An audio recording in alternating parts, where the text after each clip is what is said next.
Hello and welcome back everyone, we Weeb Online, and today I'm gonna continue the story What If Naruto Was Saved by Minato and Hinata, Part 6. If you enjoy this video, please give it a big thumbs up, and to watch more videos like this, subscribe to my channel and turn that bell notification on so you never miss an upload. Now wasting no more time, let's begin. After Shino and Hinata woke up and Gamakichi and Gamatatsu parted ways, she went back to treating Naruto while doing her best to contain her blush, a challenging task given that she had to constantly touch and stare at Naruto's nude torso. Hinata suppressed her blush as she thought, "Oh Kami, I am sure that this night I am going to have another of these dreams with Naruto-kun." For his part, Naruto also had a difficult time. Hinata-chan's hands are so soft and delicate. Arg, do not think about that. She is my friend. I do not want to end like Jiraiya. While Shino took charge of observing, Shikamaru discussed the battle with Hayate and Lee after Hinata had finished treating Naruto. After a few seconds, Hinata paused to give Naruto a healing chakra. "Why you are healed now, Naruto-kun, you can dress yourself back," she replied. She thought, smiling slightly, "although I wouldn't care if you didn't do it." Naruto put his clothes back and remarked, "Wow. It doesn't hurt me at all. You are incredible, Hinata-chan. The whole merit is not mine, Naruto-kun. Your bloodline turns medical jutsu incredibly easy to use in you. Any ninja medic apprentice could have treated you," she replied. Neji, who kept his gaze fixed on them, remarked, "Perhaps you should comment it to Lady Sunade, Hinata-sama." Hyuga, the oldest, didn't like Naruto's face at all while he was recovering. In an attempt to give Naruto a little fright, Neji said with a half-smile, "Naruto-san might do a big contribution to the medic nin's program, letting that the least skillful students to deal with his wounds so this way they could acquire practice." However, the blonde ninja's response was not what was expected. In a very serious tone, Naruto looked at Neji with a look that didn't reveal a no. "Neji-san, I really hope that you were joking. For generations, my family was hiding our bloodline among other things to prevent from tries to do experiments with us. The fact that we recover faster and better than others doesn't mean that we do not feel pain or that we should receive a worse than the rest of." Neji swallowed when he realized he had touched on a sensitive subject. "My excuses, Naruto-san. It was not my intention to offend you, I only was joking," replied Neji. Regaining his easygoing demeanor, Naruto remarked, "Oh well, if it is like that then there is no problem. And call me Naruto. Naruto-san makes me feel strange." As his insects started to swirl and form a few letters, Shino said, "I have to communicate something to you," and headed toward them. Naruto said, "What is happening, Shino?" When Shino's insect stopped forming a few words, he asked, "Didn't you realize that something is not fine?" These were the words, "A person is coming." A pair of figures suddenly landed violently in front of them. Naruto was immobilized in a familiar pair of hands. "Naru-chan, you are all right," Kushina said as she held her son. The other figure, Minato, observed that the stupid brothers were restrained and expressed relief at them. After making sure Naruto had no serious injuries, Kushina started kissing his cheeks and cuddling him, much to his embarrassment. She continued to cuddle and said, "Naru-chan, I was so scared for you. Why did you get into the forests looking for criminals?" Naruto bemoaned, "Please mom, stop this, you are embarrassing me before my friends," as the friends appeared amused by the situation. "I know. Consider this a small punishment for scaring me so much," she said. "I would like to know why you all were here, Naruto. Is it true that you already can use the flying technique?" Arashi responded. Naruto sprang out of his mother's embrace and declared, "Yes, Dad. I can fly too. It was really hard but finally I managed to perform the technique, although I'm not as good as you." He then started to concentrate his wind chakra, lifting himself a few centimeters above the ground for a few seconds before lowering himself to the ground. "Sorry, I don't have enough chakra left to make a better demonstration, I'll show you when I recover," said the man. When I showed him the technique I told him that it would take him years to dominate it, but he only needed some months. Cage Bunshin training or not, he surpassed my expectations once again, Minato reflected. "Don't be so surprised, Min-kun. In the future he mastered the Rasengan in a week, and completed it in a similar time frame." "Our Naru-chan is that awesome," Kushina replied with pride.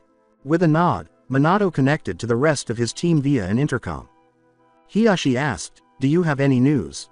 Arashi replied, "We found them, they are all right. Well, meet at the Hokage's tower," before turning to face the group.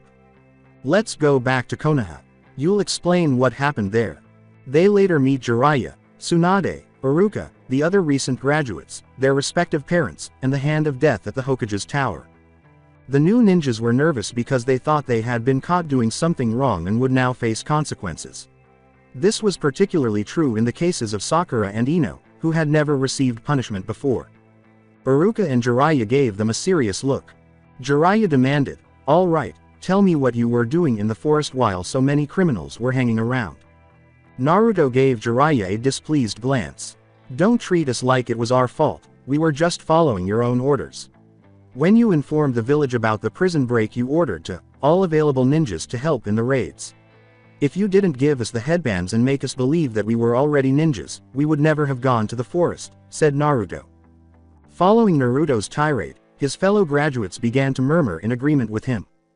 The Hokage and the teacher exchanged looks as they gazed at one another. Jiraiya gave them a look. "Well, it explains everything. It is obvious that you don't deserve a punishment for just following the Hokage's orders. The only one to blame was the village's ninja program for making you believe that you were already ninjas," he replied. Surprised, Lee exclaimed, "What? We are not ninjas yet." "No, you are not," Iruka replied. "The graduation test is just a way to see if you are ready to be evaluated by a Jonin, who would determine if you are fit to be a genin with a test." As Akamaru barked in agreement, Kiba stepped in and asked, "Then why you told us that we were ninjas and gave us the forehead protectors?" Iruka smiled sorrowfully at his former pupils. "The real test has a 66% chance of failure. Those who fail are sent back to the academy or abandon the ninja program. The reason we give you the forehead protectors is to make you feel the pride of being a Konoha ninja for some days in order to motivate you to keep them when you finally find out about the real test," he stated. None of the former pupils expressed a desire to give up the forehead protectors that they had worked so hard to obtain. "Anyways, could you report me what happened in the forests when you were there?" "Your group first, Shikamaru," Jiraiya replied. After witnessing Naruto fly into the forest with Hinata on her arms, the Nara muttered something about how troublesome things were and explained to the Hokage how his group came to be. While Hinata blushed at the idea that half the village saw her in Naruto's arms, Naruto sensed that Neji and Hiyashi were attempting to pierce him with a pair of lethal glares when that part was mentioned. Shikamaru went on to recount their numerous interactions with the inmates and how they managed to apprehend them before coming across the patrol, who informed them of the test's truth and escorted them back to the village. The adults were genuinely impressed by their performances at the conclusion of the story, especially the parents, who proudly gazed at their kids. Jiraiya observed Naruto, Hinata, and Lee while taking notes. He said, "What about you three?" Hayate stepped in. "Hokage-sama, I was with them all the time. Please let me make the report," he replied. Jiraiya nodded, understanding that it would be preferable to hear it from a neutral perspective rather than hearing Naruto's exaggerated rendition or having Lee's humorous comments interrupt it all the time. "All right, Hayate-san, tell us." Hayate explained how his group met Naruto and Hinata in the forest and offered to use their combined skills to scout the fugitives. After learning that they were recent graduates, he then described how they located and saved the injured ninjas and why he had chosen to accompany them back to the village. Naruto's concept and accomplishment of sealing the injured ninjas to keep them safe and alive until they got the proper assistance greatly impressed the adults. The encounter with Mizuki and the stupid brothers, Lee's intervention, and the ensuing battle were then recounted by Hayate. "You don't have to describe that part. At the time it happened we already found out about the kids being in the forest. I watched that fight using the crystal ball while their parents headed there. I even recorded it with a video camera," Jiraiya said as he extracted a cassette shelf. Surprised, Naruto said, "You watched and recorded our fight?" As he set up the TV, Jiraiya said, "Yes, I did. I record everything I watch with the crystal ball. It's an excellent way to obtain blackmail material or proofs against those who break the laws of Konoha." However, when the cassette began, a scene of girls playing in one of Konoha's streams while wearing swim suits and bikinis took the place of the fight in the forest. Veins developed in the females' foreheads, particularly Sunade's, while the males perspired. Jiraiya remarked, "Ups, too early. The fight comes later," as she pressed the forward button and arrived at the fight scene. When Iruka saw Mizuki's part, he sighed. His old friend had sacrificed his humanity for a power that didn't make him stronger. When Naruto used a Rasengan to send Mizuki away, the teacher was the only one who felt sorry for him. The battle against the upgraded stupid brothers was the next stage. The way Hinata used her Juken variation to dodge her opponent's attack and counter them with accurate strikes astounded everyone, especially Hiyashi. When Kushina noticed Naruto using the enhanced Kawarimi to block a blow meant for Hinata, they instinctively gave him a back hug. Naruto protected Hinata taking a hit like that. I should thank in the name of the Hyuga clan. But if I think about it, he was the one who endangered my daughter taking her to that place, so I won't say anything to him, Hiyashi reflected. When Lee stepped in and gave Naruto, Hinata, and the Toads time to plan their combined attacks, guys started to yell with pride. Sasuke watched in enviously as the Naruto clones created stronger versions of the elemental jutsus by fusing their chakra with the Toads. I'm still trying to summon cats larger than the normal ones and Naruto already can use combined attacks with the Toads, believed. In any case, Naruto and Hinata's combined attack to defeat the brothers was what truly grabbed the attention of the onlookers. Have you seen it, Sakura? It looks like they are dancing with instead of attacking him, Ino said. Sakura answered, yes, I see. I never thought that Naruto would be such a good dancer. Hinata blushed as she watched the video, but it made sense given how close she was to Naruto.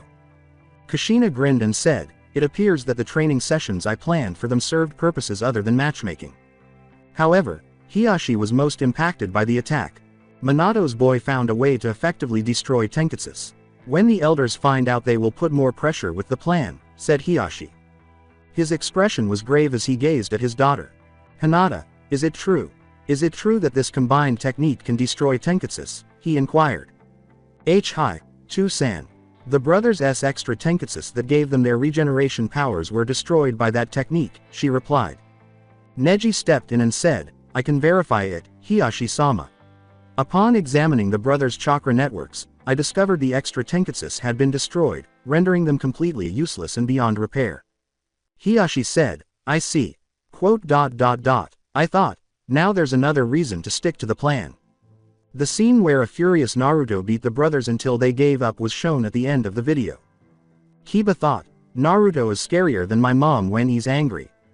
Before the embarrassing scene starring Shino and Neji, Jiraiya turned off the video, but not before giving them the, I know and I have proofs, look.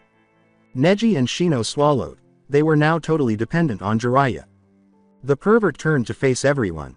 We told you that you were already ninjas, but that lie turned out to be too dangerous, so we can't keep it this way. That's why this situation occurred. Please return to the academy tomorrow, as I will be calling on all recent graduates and their parents to give an honest explanation of the academy exam. He added, oh, and make sure you're dressed nicely, you'll know when the time comes. After everyone nodded and departed the tower, Naruto gave Iruka his forehead protector and instructed him to hold on to it until he passed the actual test. The other students then followed suit, leaving the poor Iruka holding a little stack of forehead protectors. Kushina saw that Naruto was a little down on the way home. Naru-chan, why that expression? Is it that you haven't become a ninja yet? The real exam is nothing compared to the fact that you defeated those criminals that even Jonins were scared to face, she exclaimed. Naruto, she is correct. The skills and teamwork of your future self were far less than yours, but he passed the test, so you'll have no trouble. Why don't we commemorate your graduation from Ichiraku's? There are no restrictions on what you can eat, Minato said. Really? Why do we have to wait? Naruto yelled as he hurried to the location. As their son put his arm around her waist and she rested her head on his shoulder, Minato and Kushina watched with joy as their son made his way to the ramen stand. It's been a year since I got back together with him. I never thought he would advance that far in that period of time. He added, and I never imagined that you would be here to witness it. I am aware. Being here makes me very happy, but I'm also a little sad because Naruto will now be regarded as an adult and start going on missions. This month was too short, she remarked. They were, indeed. The timeline will shift since Naruto and his pals will graduate 1 year earlier. He stated, we wouldn't be as sure about the future as before. But we will be together at this time, Kushina said. Without saying a word, Minato briefly removed his mask and kissed his wife before they headed to the ramen stand.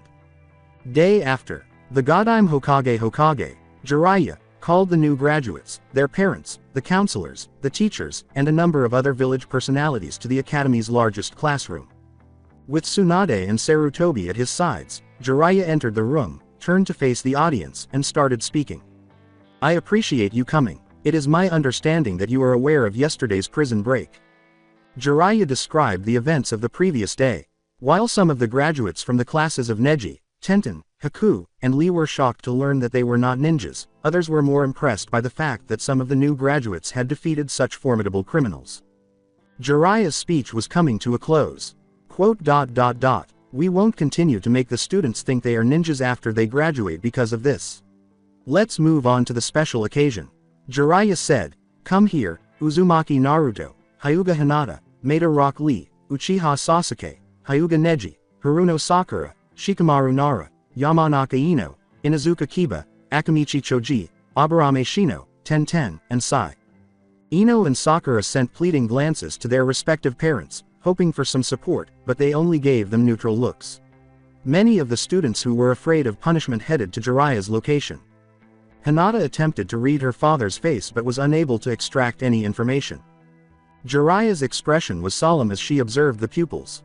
Believing that you were carrying out orders, you chose to participate in the raids yesterday and assisted in the capture of several prisoners. All of the prisoners were apprehended as a result of your assistance in the official ninja's efforts. You demonstrated sufficient skill and teamwork to be exempt from taking an exam, according to the reports of the different ninjas who observed your performance. As he gave the shocked students their individual forehead protectors, he grinned and said, I Jiraiya, God I'm Hokage of Konoha, I'm proud to promote you all to Genins of Konoha. He then gave them some envelopes containing cash. Jiraiya said, think of it as your reward for your first successful mission, as the audience started to cheer. The new Genin's parents gave them a proud look, and Jiraiya instructed them to return to them to accept their congratulations, with the exception of Naruto, Lee, and Hinata, who remained in place at Jiraiya's request. Jiraiya glanced at the three who battled Mizuki and the stupid brothers after the cheers stopped. Rock Lee, Hinata Hyuga, and Naruto Uzumaki. Your situation is extremely unique.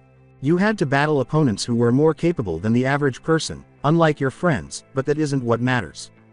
On the way home, you came across a group of injured ninjas who were on the verge of death, but you were able to save their lives when Hinata healed Mako. Naruto sealed the others to keep them alive until they could get the proper care, and Lee later assisted Mako when he was carrying the scroll to the village with his friends.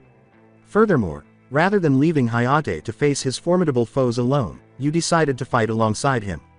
You made an amazing display of Konoha's will of fire, he said, as my sensei and predecessor would have put it. Most of the audience had a different opinion of Naruto that day after witnessing the amazing feats of such young students, especially since one of them was the Kyuubi's container. Jiraiya went on, We decided to give you these as a reward for that reason, after consulting with the Fire Lord. Jiraiya opened a small chest containing 3 medals. The medals were familiar to Danzo, they resembled burning leaves. The Leaf of Fire, among the greatest honors a civilian could receive. They are awarded only to those who accomplish great things for Konoha's benefit. Since they were officially civilians when they rescued those ninjas, they are getting them. Very astute Jiraiya, you not only elevated your stature as Hokage by bestowing that honor upon your apprentice, but you also succeeded in advancing Sarutobi's principles, he reflected. Jiraiya awarded the medals to the 3 astonished people. The crowd then started cheering and applauding them. With the ensuing sunset, Guy hurried over to embrace Lee. Hinata made her way to her father, who nodded and gave her a smile that expressed his immense pride in her. But Naruto's parents were the most proud, embracing him and congratulating him on becoming a ninja and receiving such a formal recognition. Jiraiya and Iruka gave them a smile. Iruka remarked, now we should prepare the team assignments. Yes, we ought to. He handed Jiraiya a document and said, here are my proposals. Chapter 2. Formation of Teams. Omake. A cold plate as revenge. The Naris were known for being incredibly lazy. If they could, they would spend their entire day practicing the art of doing nothing, but they were never able to do so because there was always some compelling reason to act, usually a controlling woman. However, the Naris were inspired to move their sluggish asses by other factors. Retaliation was one of them. Typically, Naris saved their retaliation for enemies who had harmed a friend or those who had tried to disrupt their lazy lifestyle. Bossy females with attachments were excluded. They didn't bother to exact revenge for trivial reasons because it was too stressful and troublesome for their lazy nature. The true heir of the Nara clan, Shikamaru Nara, had already exacted the first kind of retribution when Hidan killed his sensei Asuma in the future, and now he was going to exact the second kind on Sasuke Uchiha. Following the Suna incidents, months ago, Sasuke told the female population that Shikamaru was a very talented student who concealed his true potential, confirming the rumor that he used his talent to seduce the Yondaime Kage's daughter. As a result, Shikamaru gained a lot of unwanted fangirls and was compelled to perform well in class, leaving little time for being a lazy ass. The Uchiha were forced to pay as a result. It was the ideal time to begin Jiraiya's plan because the new graduates were listening to his talk after he had finished awarding the prizes to the people who had stepped in to save the forest. Shikamaru's shadow moved toward Sasuke now that everyone was staring at Jiraiya. The thought of subtle shadow imitation success made him smile a little. A variation of the basic shadow imitation, the subtle shadow imitation was an advanced Nara technique that could control the victim's movements without them realizing it, making it an excellent assassination technique. Its weakness was that the victim had to be focusing his attention on something else, and unlike the normal version, it was easily broken when the victim was aware of it. This is why many mysterious suicides, such as when someone suddenly stabs himself with a knife while eating or jumps off a cliff while taking in the scenery, were actually assassinations using this technique. Shikamaru only intended to degrade Sasuke, he had no intention of killing him. Everyone stared in shock at the final Uchiha doing something so obscene, and Shikamaru and Sasuke both stuck their fingers in their noses. But what Shikamaru didn't anticipate was that the majority of teenagers and civilians didn't have any personal standards, so when they saw Sasuke sticking his nose, they instantly thought it was cool. This was especially true since Shikamaru was doing the same thing, so many of them started sticking their fingers in their noses. Shikamaru broke out in a sweat. He thought, I'll have to stick to plan B, I didn't expect that. Sakura was by Sasuke's side when Shikamaru used the technique to make his hand touch her ass. Sakura's shocked expression and the realization that Sasuke was touching him made the Nara smile. She will punch him to the moon whether or not he has a crush on Sasuke, he thought. However, his plan failed again, and Sakura remained calm. You know, Sasuke-kun. She giggled and whispered to the bewildered Uchiha, you are such a mischievous guy. As Shikamaru opened a window with his shadow, he thought, $. Troublesome Uchihas, one can't take a subtle revenge on them. Okay, I never thought that I had to resort to this. Here comes Plan C. Then Sasuke's self-described archenemy, Tora, the daimyo's wife's cat, stormed into the room and attacked him. Marimio. SSSSHHHHHH. MEOWW. Uchiha Sasuke, prepare to die, said Tora. Sasuke's face had to be fully bandaged for the next 2 days while he was in the hospital for the remainder of the day. Success, revenge, Shikamaru thought. The week following the prison break and the disclosure of the academy test's actual objective was largely uneventful. During those days, Naruto played with Konohamaru and his friends, who were amazed by their boss's newfound ability, and worked on honing his new flying skills under his father's supervision. Naruto grinned as he awoke because he knew that today would be the day he joined a team and started taking missions. He couldn't help but be excited even though he knew from his future self-biography that he would begin taking on D-rank missions that were beyond his skill level. As he was getting dressed, he considered his teammates. He attempted to get information from Jiraiya, but the elderly pervert would not divulge who they were. After using the sexy no jutsu, Jiraiya informed Naruto that he would be on a team with people who were exempt from taking the actual test. As a result, his potential teammates were his classmates Neji, Tenten, and Lee. Since they were all his friends rather than total strangers, Naruto wholeheartedly supported that choice. Friends. A year ago, he hardly had any of them, but now he had a lot more. Many people now view Naruto as a hero after he captured the stupid brothers and saved the ninjas who had been harmed by them. Even though he still got glares from some people when he walked around the city, Naruto knew he was headed in the right direction to fulfill his dream. He started thinking about his potential teammates again, wondering if he would be paired with Sakura and Sasuke once more. He was assigned to the same team as them based on the information he learned from Ero Sennin's book and the Time Travelers because it is customary to place the dead last among the best kunoichi and the Rookie of the Year. For capturing the traitorous Mizuki, saving Iruka, protecting the Forbidden Scroll, and learning a Jonin-level technique, Naruto's future self should have received a bonus on his grades, according to his mother. He also didn't deserve to be the dead last of his graduation class, and he shouldn't have been a member of the disastrous Team 7. In any case, Sasuke did not win Rookie of the Year this time, and he was not the dead last. Iruka presented Neji with a document announcing the Hyuga genius as the Rookie of the Year following the Hokage's speech. He retorted that Neji graduated after finishing all of the academy years, whereas Sasuke did not, in response to Ino and Sakura's complaints about why it was not for him. Naruto didn't mind ending up with Sasuke and Sakura, but his mother detested the thought of him seeing them again and threatened to castrate Jiraiya and Iruka with a rusty knife if they dared to pair Naruto with either of them. She didn't mind Kakashi. Naruto turned to face the mirror. An orange and black jumpsuit, a white cloak, a kunai holster, a scroll at his waist with numerous others concealed, a Hidan at his forehead, and, lastly, the goggles Hinata gave him for his birthday made up his ensemble. Excellent, I'm ready to show everybody what I'm made of, he believed. His parents were also awakened, so he went to the kitchen. While his father read some documents and his mother prepared breakfast, a group of demiclones began the daily tasks around the house. Kushina did not consider herself a housewife, she only cooked for her family because she did not view it as a household task. For a few seconds, Kushina gave Naruto a hug and kissed his cheek, something she had been doing every day since she returned, excluding the days she was on a mission.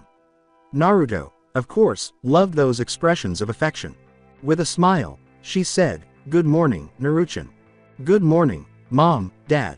Why are you both with your ninja gear? Are you going to take another mission?" he said. "No," replied Minato, "we have been selected to be among the Jonin senseis for the possible new teams. It is part of an idea of Jiraiya to improve the level of the Genin teams." Naruto exclaimed, "Wait, does it mean that any of you could be my Jonin sensei?" Minato shook his head in denial. "No, in order to prevent favoritism, Jonins can't take charge of a Genin team with a close relative there," said Minato. Taking a toast, Naruto remarked, "Oh, well, in the bright side, I wouldn't end up with a sensei who would humiliate me by calling me Naru-chan." Kushina gave him a disobedient glance. "Oh yeah, perhaps I should show to your classmates your baby photos, you know the ones the Sandame took. Or perhaps I could accompany you to your team meetings holding your hand," she said. "Mom, please, I was not serious when I said this. You know that I would love to have you as my sensei," asked Naruto. Minato smiled amusedly as she observed them. He cherished his family. Awakened, Hinata stepped out of the futon, being careful not to wake Hanabi. Her sister asked Hinata to sleep with her after having a nightmare the night before. She got dressed and kissed Hanabi's forehead before going to the kitchen to have breakfast with Neji. A branch member informed them that the clan head wanted to speak with them after they were done. The clan members who happened to cross paths with Hinata on their way to Hiyashi's chamber greeted her, and she returned the greeting. She was no longer the ugly duckling of the Hyuga. The clan's perception of her has significantly changed since the parents' visit day events. Hinata's reputation within the clan was greatly enhanced by her participation in the improvised force that stopped Shukaku and her subsequent selection as one of Sunade's disciples, particularly if they received regular updates from Sunade complimenting Hinata on her development and proficiency during her apprenticeship. When the heiress treated the Hyugas after they injured themselves during training, the Hyugas themselves witnessed it. Hinata looked at what her family called the honor cabinet, a massive showcase that displayed all of the accolades the Hyuga clan had received since joining Konoha in an effort to impress guests and motivate clan members to perform better. It was located close to her father's chamber. In a small ceremony a week ago, her father and the elders added Hinata's Burning Leaf Medal and Neji's Rookie of the Year diploma to the showcase.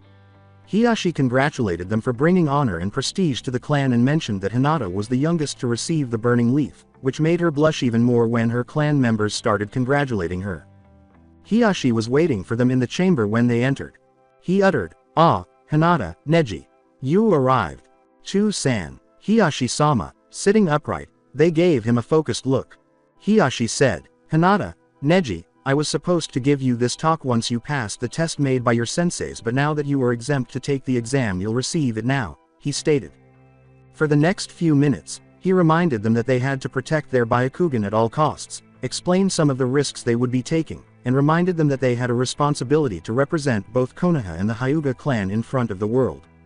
He also cautioned them that, in contrast to Konoha or other ninja villages, the rest of the world did not treat people with bloodlines with the same respect or tolerance, citing Water Country's bloodline purges as an example. Quote, I'm not telling you to hide or to not use your Byakugan, it is the main reason because we are such a powerful clan after all, just don't boast about it when you are outside Konoha, he continued. Hi, was their reply. The clan head gave Neji a look. Neji, please, I want to have some words in private with Hinata, he replied. His nephew replied as he left the room, I understand, Hiyashi-sama. I'll wait for her at the compound's gates to accompany her to academy. Hiyashi gave Hinata a look. What did the girl want her father to say to her? She was a little anxious. Was he going to confront her about the prison break incident at last? Hours seemed to elapse before Hiyashi finally spoke. Hinata, remember the talk we had months ago? Your special mission? Asked the man. She went pale. Hinata essentially forgot about her goal to woo Naruto because she was so content with the direction her life was taking. She blushed and regained some of her shyness as she said, why yes. I remember my mission, too-san.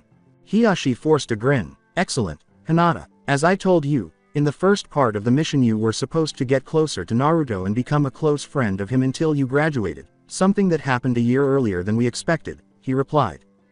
Hinata swallowed. The elders are very satisfied with your work, especially when they saw the video where you fought at Naruto's side against the stupid brothers using that technique that destroyed Tenketsu permanently. Now your mission is one of the highest priorities of the clan. The elders have been pressuring the Hokage to put you on the same team as Naruto, arguing that you are the only ones able to use such powerful technique and the fact that you both work very well together. Even in the improbable case that you are not placed with him, you are now practically Naruto's best friend, giving you a good advantage over the competition, especially now that many people is beginning to think about him as a hero, said. Hinata brought to mind the glances that other girls in her age group would give her, Naruto after learning about his achievements and the medal he had won. She realized why Ino and Sakura acted in such a way around Sasuke, and she was tempted to confront them and tell them not to look at him. But unlike them, what I feel for Naruto is not a superficial crush, she reflected. I know that Naruto is not perfect and has some bad points and I accept it. I love the real Naruto, not the idealized vision of fangirls. They don't know him. The question, you really love him don't you? Caught Hiyashi completely off guard. She rambled, and Nani. Why you found out? He thought. Later than most people but I did. Yes, Hinata I found out. You are not very good concealing your feelings about him. In fact I think that he is the only who didn't find out yet.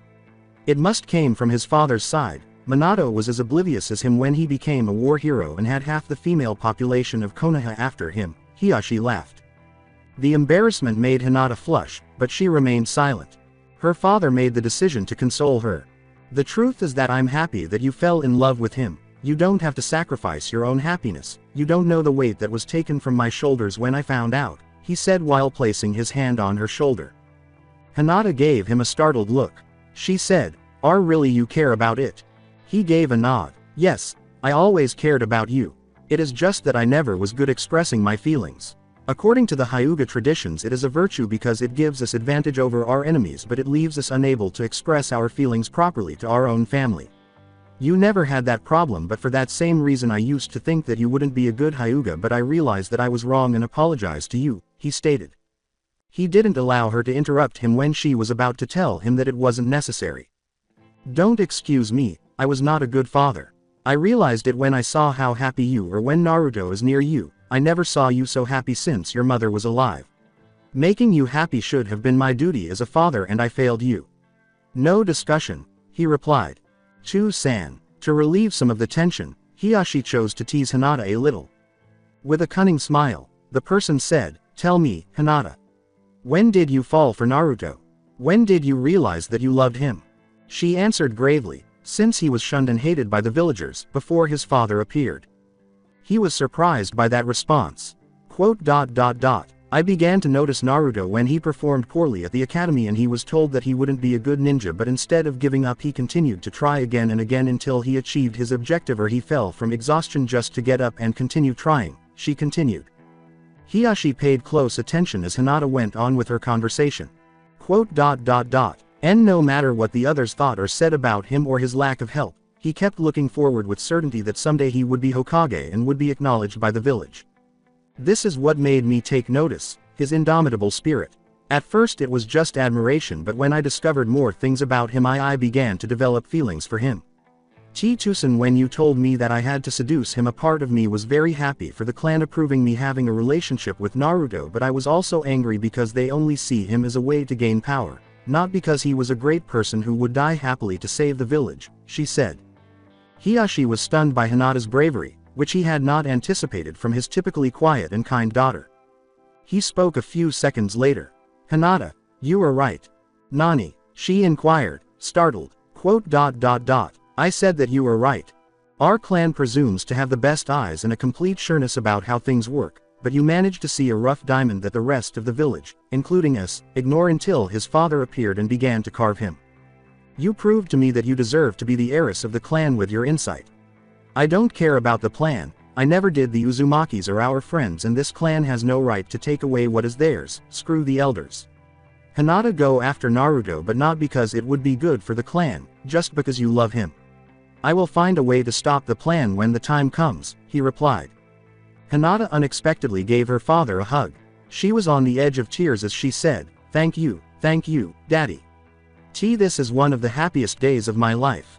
When Hiyashi saw that Hinata would be late to the academy, he returned the hug and realized that he didn't care because he was now a loving father to his daughter, not a ninja or a clan leader, just the father he should have been for the past few years. In the academy, before the teachers showed up and gave them their team assignments, the ninja candidates and those who were excused from taking the test waited. Since most of the older students were ogling the younger ones who weren't required to take the test, Ino, Sakura, and Choji were a little anxious. Shino remained stoic as ever, Shikamaru was napping, and Sai was simply maintaining his eternal as if nothing had happened. With someone like Lee around, Tenten, Haku, and Lee were conversing as quietly as possible. Something seemed to be bothering Kiba. Kiba addressed an anxious Akamaru who was licking his master's cheek, saying, really, Akamaru, I know that I forgot something very important but I can't guess what it is. There were more students in the class. Ino yelled, Sakura, look, it's Yakumo. Yakumo, over there. As they made their way to where Sakura and Ino were sitting, the Kurama heiress saw that Yakumo was also sporting a forehead protector. Sakura questioned, Yakumo, does it mean that you are also going to be ninja? Yakumo gave a nod. Yes, me too. Thanks to Sunade Shizu's treatment I managed to achieve the minimum physical requirements needed, then I passed an academy test made by Iruka-sensei, Yakumo said with a grin. That's wonderful, Yakumo, I bet that you will pass the ninja test without problem, Ino said. That's the good point, I don't have to take it neither. Sunade Shiso and the Hokage were so satisfied with my work treating the victims of the prison break that they determined that I was good enough to be considered already a medic nin and exempt to take a test. Same happened with Haku-kun. The Hokage said that because his previous life traveling with Zabuza he was already a seasoned ninja. Yakumo was overjoyed. Sakura gave her friend a hug and said, congratulations, Yakumo. You truly deserve it, and Haku-kun too. Yakumo replied, thank you, Sakura. The final Uchiha and the Hyugas entered the classroom shortly after. There was a lot of tension between Sasuke and Neji. Hinata made the decision that it would be best to sit down and leave these two alone. Neji said, please, Uchiha, you first. Sasuke answered, oh, no, you first Hyuga. You were the rookie of the year after all. Pointing to the white kitten at Sasuke's shoulder, Neji said, thank you, Uchiha. Nice pet, by the way. Sasuke stroked the kitten's ears and said, thank you, Hyuga, but he is not a pet, he is a summon. As I suppose you know, under the apprenticeship of the Sandaime I managed to become the first and only cat summoner. In order to be able to perform combined attacks with cats in the same manner that Naruto did with toads, Sasuke has been training frantically for the past month under the Sandaime's supervision. Although it took a lot of energy, they eventually succeeded on the last day. Peachy, the wind-type kitten at Sasuke's shoulder, got along well with Sasuke and now goes with him when he's not at Kakashi's house, which is a terrible place for a cat given the number of ninja dogs that also reside there. In addition, Peachy was surprisingly adept at using wind for his age. He was particularly adorable as well. No one should be surprised by what transpired if we combine the fact that Sasuke was a chick magnet. Most of the women yelled, "Yai! Kawaii!" and leapt at the unprepared pair. The following minutes were essentially a battle royal between the remaining female students in the class, minus Hinata, Tenten, and Yakumo, and Sasuke's seasoned fangirls, Sakura and Ino. Despite Akamaru's protests and growls, The poor Peachy was able to find refuge by hiding on Kiba's hood. The puppy was a better option than having to deal with those crazy girls. Someone from outside smashed into the window, shattering it and stopping the fight. As he removed crystal shards from his body, Naruto yelled, "Son of a bitch. Kiba, I asked you to open the class's window so I could make a grand entrance getting into the room flying." Kiba realized, so that's what I forgot. Taking advantage of Naruto's distraction, Sasuke sat down at the sides of Shino and Choji, where he was certain the fangirls wouldn't come. Naruto removed the remaining shards from his body, cleaned up the mess with some clones, and then sat down next to Hinata. A few minutes later, Iruka showed up with a group of Jonins, some of whom were Naruto's parents and others who were part of the Hand of Death. Two of the boys gazed gratefully at the female Jonins. One of them pointed at Anko and said, "Have you noticed how hot is the one with mess and the short skirt? I can't decide between her and the one dressed with bandages," he said, pointing to Kurenai. "I have made my choice. The super hot redhead. I wouldn't mind if she punished me for being a bad student," the other person replied. "That's my mother, you bastards!" yelled a furious Naruto, brandishing his red eyes and teeth. The boys were terrified because they knew Naruto from the stories they had heard about him over the past few months. They covered their privates and pleaded, "We are sorry. We are sorry. Please don't castrate us as you did to Mizuki." Naruto gave them an odd look. What was the topic of their conversation? He kept his hands off Mizuki's balls. When Iruka started announcing the team formations, he forgot about it. It took a few seconds for Naruto and his friends to hear their names as Iruka announced the teams and the rookies made their way to their respective Jonin senseis. Team 8. Uchiha Sasuke, Haruno Sakura and Aburame Shino. Your Jonin sensei is Yuji Kurenai. Team 9. Inuzuka Kiba, Kurama Yakumo and Sai. Your Jonin sensei is Hitaki Kakashi. Team 10. Akamichi Choji, Yamanaka Ino and Nara Shikamaru. Your Jonin sensei is Sarutobi Asuma. Team 11. Momochi Haku, Tenten and Hyuga Neji. Your Jonin sensei is Uzumaki Kushina. Team 12. Uzumaki Naruto, Hyuga Hinata and Maida Rock Lee. Your Jonin sensei is Gekko Hayate. How do you feel about the recently formed teams? Team 10 was the only one that didn't change. You'll learn why the teams were assembled in this manner in the following chapter. Team 8. Uchiha Sasuke, Haruno Sakura and Aburame Shino. Your Jonin sensei is Yuji Kurenai. Team 9. Inuzuka Kiba, Kurama Yakumo and Sai. Your Jonin sensei is Hitaki Kakashi. Team 10. Akamichi Choji, Yamanaka Ino and Nara Shikamaru. Your Jonin sensei is Sarutobi Asuma. Team 11. Momochi Haku, Tenten and Hyuga Neji. Your Jonin sensei is Uzumaki Kushina. Team 12. Uzumaki Naruto, Hyuga Hinata and Maida Rock Lee. Your Jonin sensei is Gekko Hayate. Sakura erupted in delight at the mention of the teams, while Ino erupted in protest. Sakura exclaimed, "Yes, true love always prevails. What, I'm stuck with these two. Why I'm not with Sasuke? At least you could have been placed with one of the coolest guys like Neji or Sai," Ino argued. Kurenai and Asuma both started to perspire. They would have assumed those girls were just ordinary fangirls if it weren't for the report from the ninjas who encountered them during the prison break incident and Sunade's evaluation. They would soon learn, though. Though he didn't say it, Shikamaru was thrilled to see his sensei and his former team again. He was going to ensure Asuma's survival this time. Although Choji remained silent, he was pleased to be on the same team as his best friend. At least he already knew how to deal with the blonde, even though Ino was a little loud. He was stuck with his most obstinate fangirl, Sasuke sighed. It would have been worse if their third teammate had been someone as loud as Naruto or Kiba, but at least Shino was quiet. Shino's jacket concealed the smile on his lower face, and he didn't seem to say anything. "Come with me, Team 8, Kurenai said. Team 10, follow me, Asuma commanded. As the Uchiha pursued his new sensei, Peachy leapt to Sasuke's shoulder after escaping Kiba's hood. Sakura was staring at them with stars and hearts in her eyes when the cat shot her a warning glance. Kushina was delighted to see that Naruto would be on a team this time around where his teammates would genuinely care about him. In the original timeline, Lee was always cordial and considerate toward Naruto, and even though he wasn't yet aware of it, Hinata was his soulmate. She glanced at her group. Finally, it's my time to become a sensei. It will be really funny, she believed. She smiled and said, Team 11, come with me. 10-10, Haku and Neji stood up and trailed behind Kushina. The prodigy from Hyuga felt relieved. The time travelers informed him that he was assigned to a team with Lee under Guy's leadership. He shuddered at the thought of having to watch those two all day while they swore about their flames of youth and gave each other hugs at sunset. Being on the same team as two of his friends and having his aunt, Kushina, coach them appealed to Haku. He questioned whether Zabuza's team would be able to pass. Ten was nearly ecstatic. She had always aspired to be a strong kunoichi like Sunade and admired the female Sannin for her fighting prowess rather than her medical expertise, as most people do.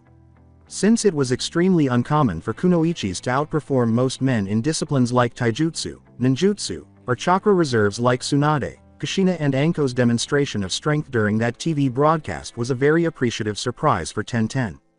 And now Lady Kushina, the Crimson Death, is going to be my sensei.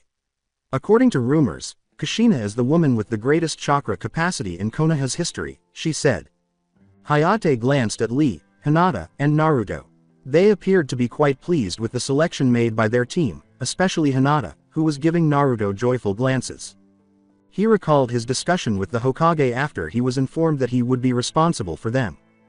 Flashback. Hokage-sama, cough, you can't be talking seriously about this. Why, you already entrusted me the Raijin, the Nadaime's sword. Are you sure that you want to entrust me also with your own apprentice, the Hyuga heiress and Maida Guy's son? I think that there are other Jonins more qualified to take charge of them, especially taking account who was Naruto's father in reality.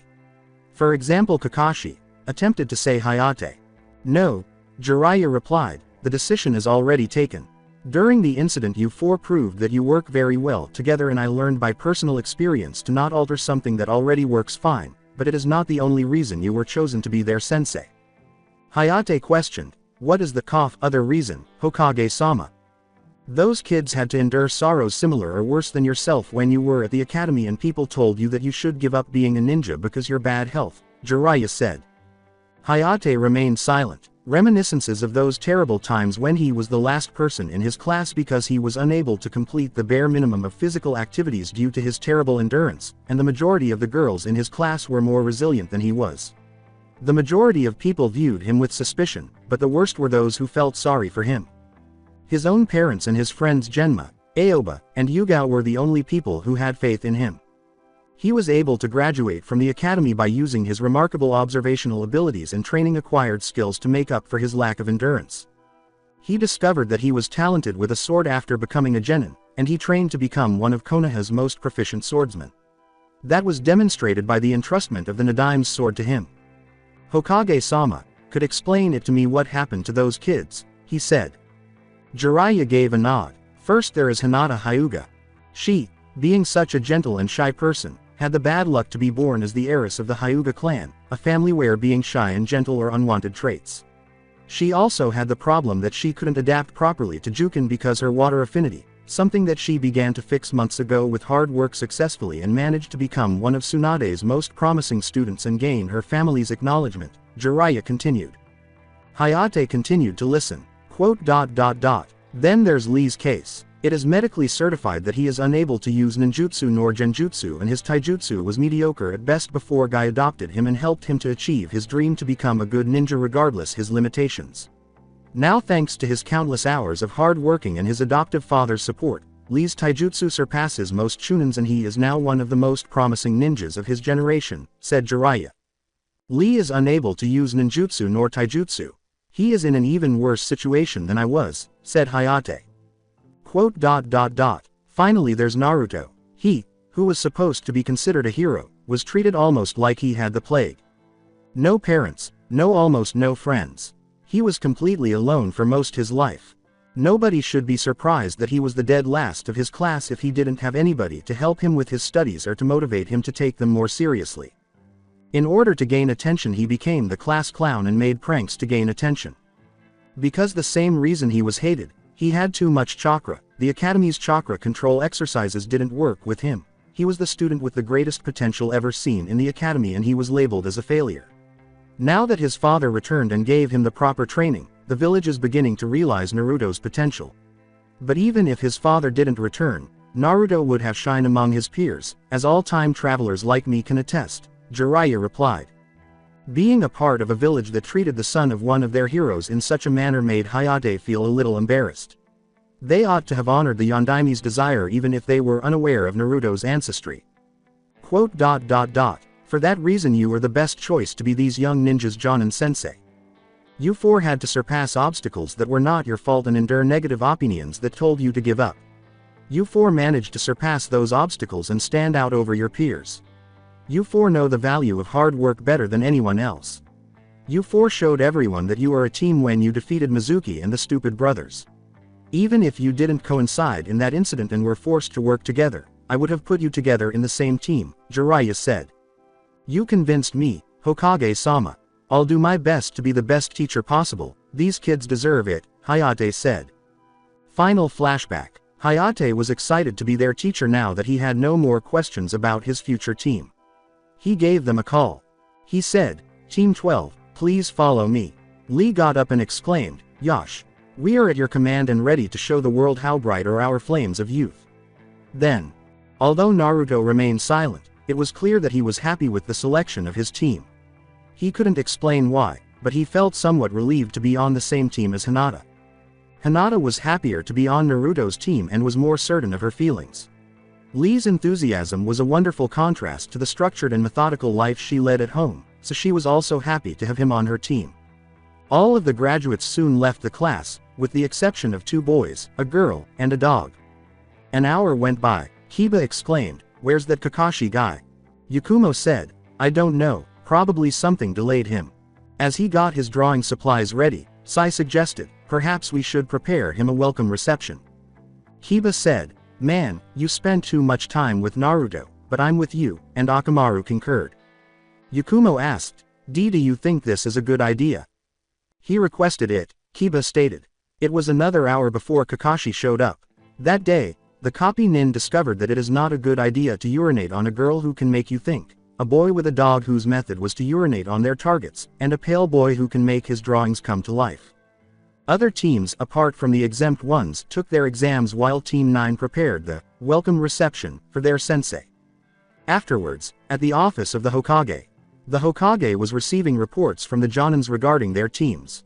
Even if their students were exempt from the exam, they still had the right to require them to complete it in order to assess their skills, strengths, and weaknesses.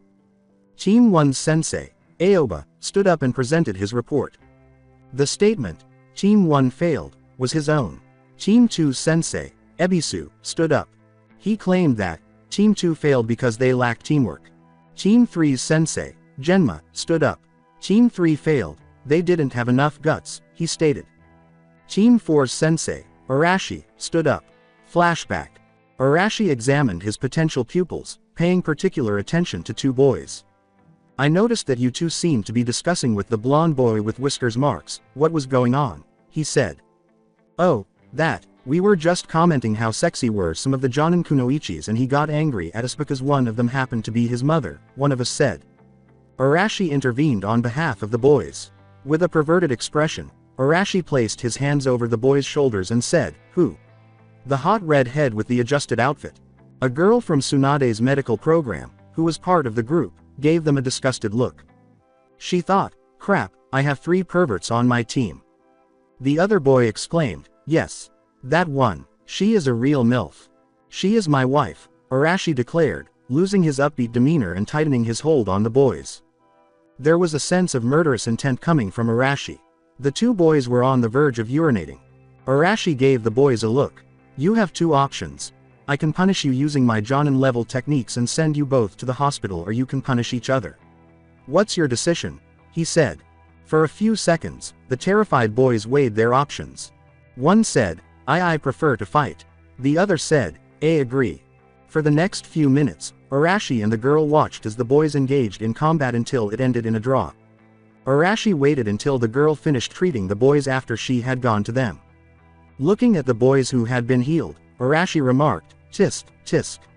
I'm sorry, but you guys are not worthy to be Konoha ninjas, and you will be sent back to the academy. One of the boys exclaimed, but why? It's just because those comments. We didn't know that she was your wife. And we punished ourselves as you requested. How can you fail us if we didn't take the exam? Replied one of them. One of the reasons Konoha is the best ninja village is because how much we value teamwork, something that you proved that you lack. Look at yourselves, you preferred to hurt each other because it was less painful than facing a stronger opponent, you chose yourselves over your teammate. You betrayed each other. Why should I take under my command a pair of brats who would betray their team and Konoha with some threats from a stronger ninja?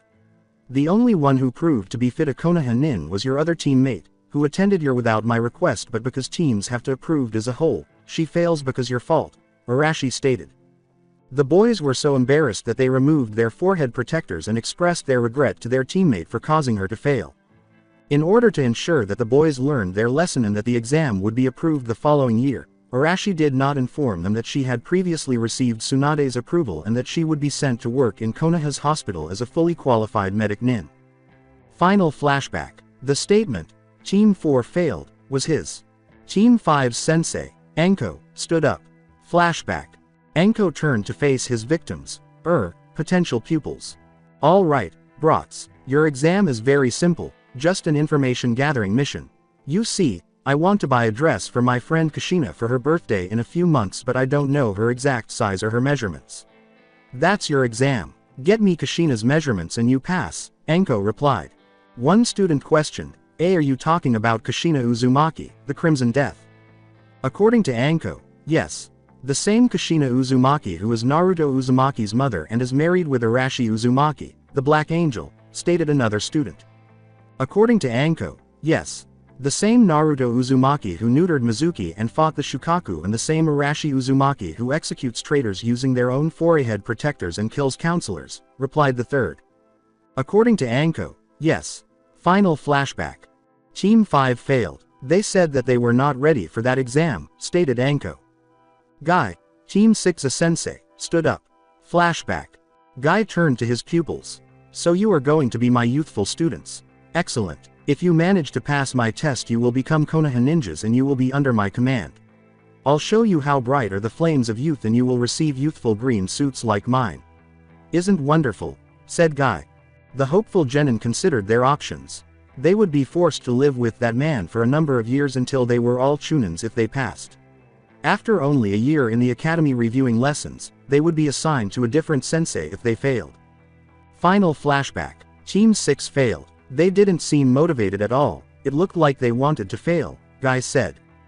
Team 7's sensei, Zabuza, stood up. Flashback. Zabuza sent a critical assessment of the team he was given.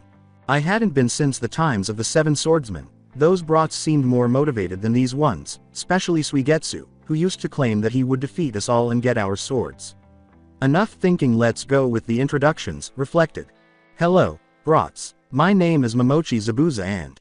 One of them said, hey, you are Mr. February, don't you? Final flashback. Team 7 failed. By the way, one of them got hospitalized during the test, the big-mouthed one, stated Zabuza. Team 8's sensei, Kurenai, stood up. All members of Team 8 got my approval. At first I had doubts about the girl Sakura, who seemed to be a useless fangirl, but she proved to be quite skilled and able to take her role seriously. According to what I saw, the boys were easily middle chunin level, she stated. Team 9 sensei Kakashi stood up. He smelled like dog poop and was completely covered in paint. Team 9 got my approval. They displayed a good teamwork combining their skills for a common objective. And if you want to ask about the paint and the odor, they are none of your business, stated him. Team 10's sensei, Asuma, stood up. Team 10 also got my approval.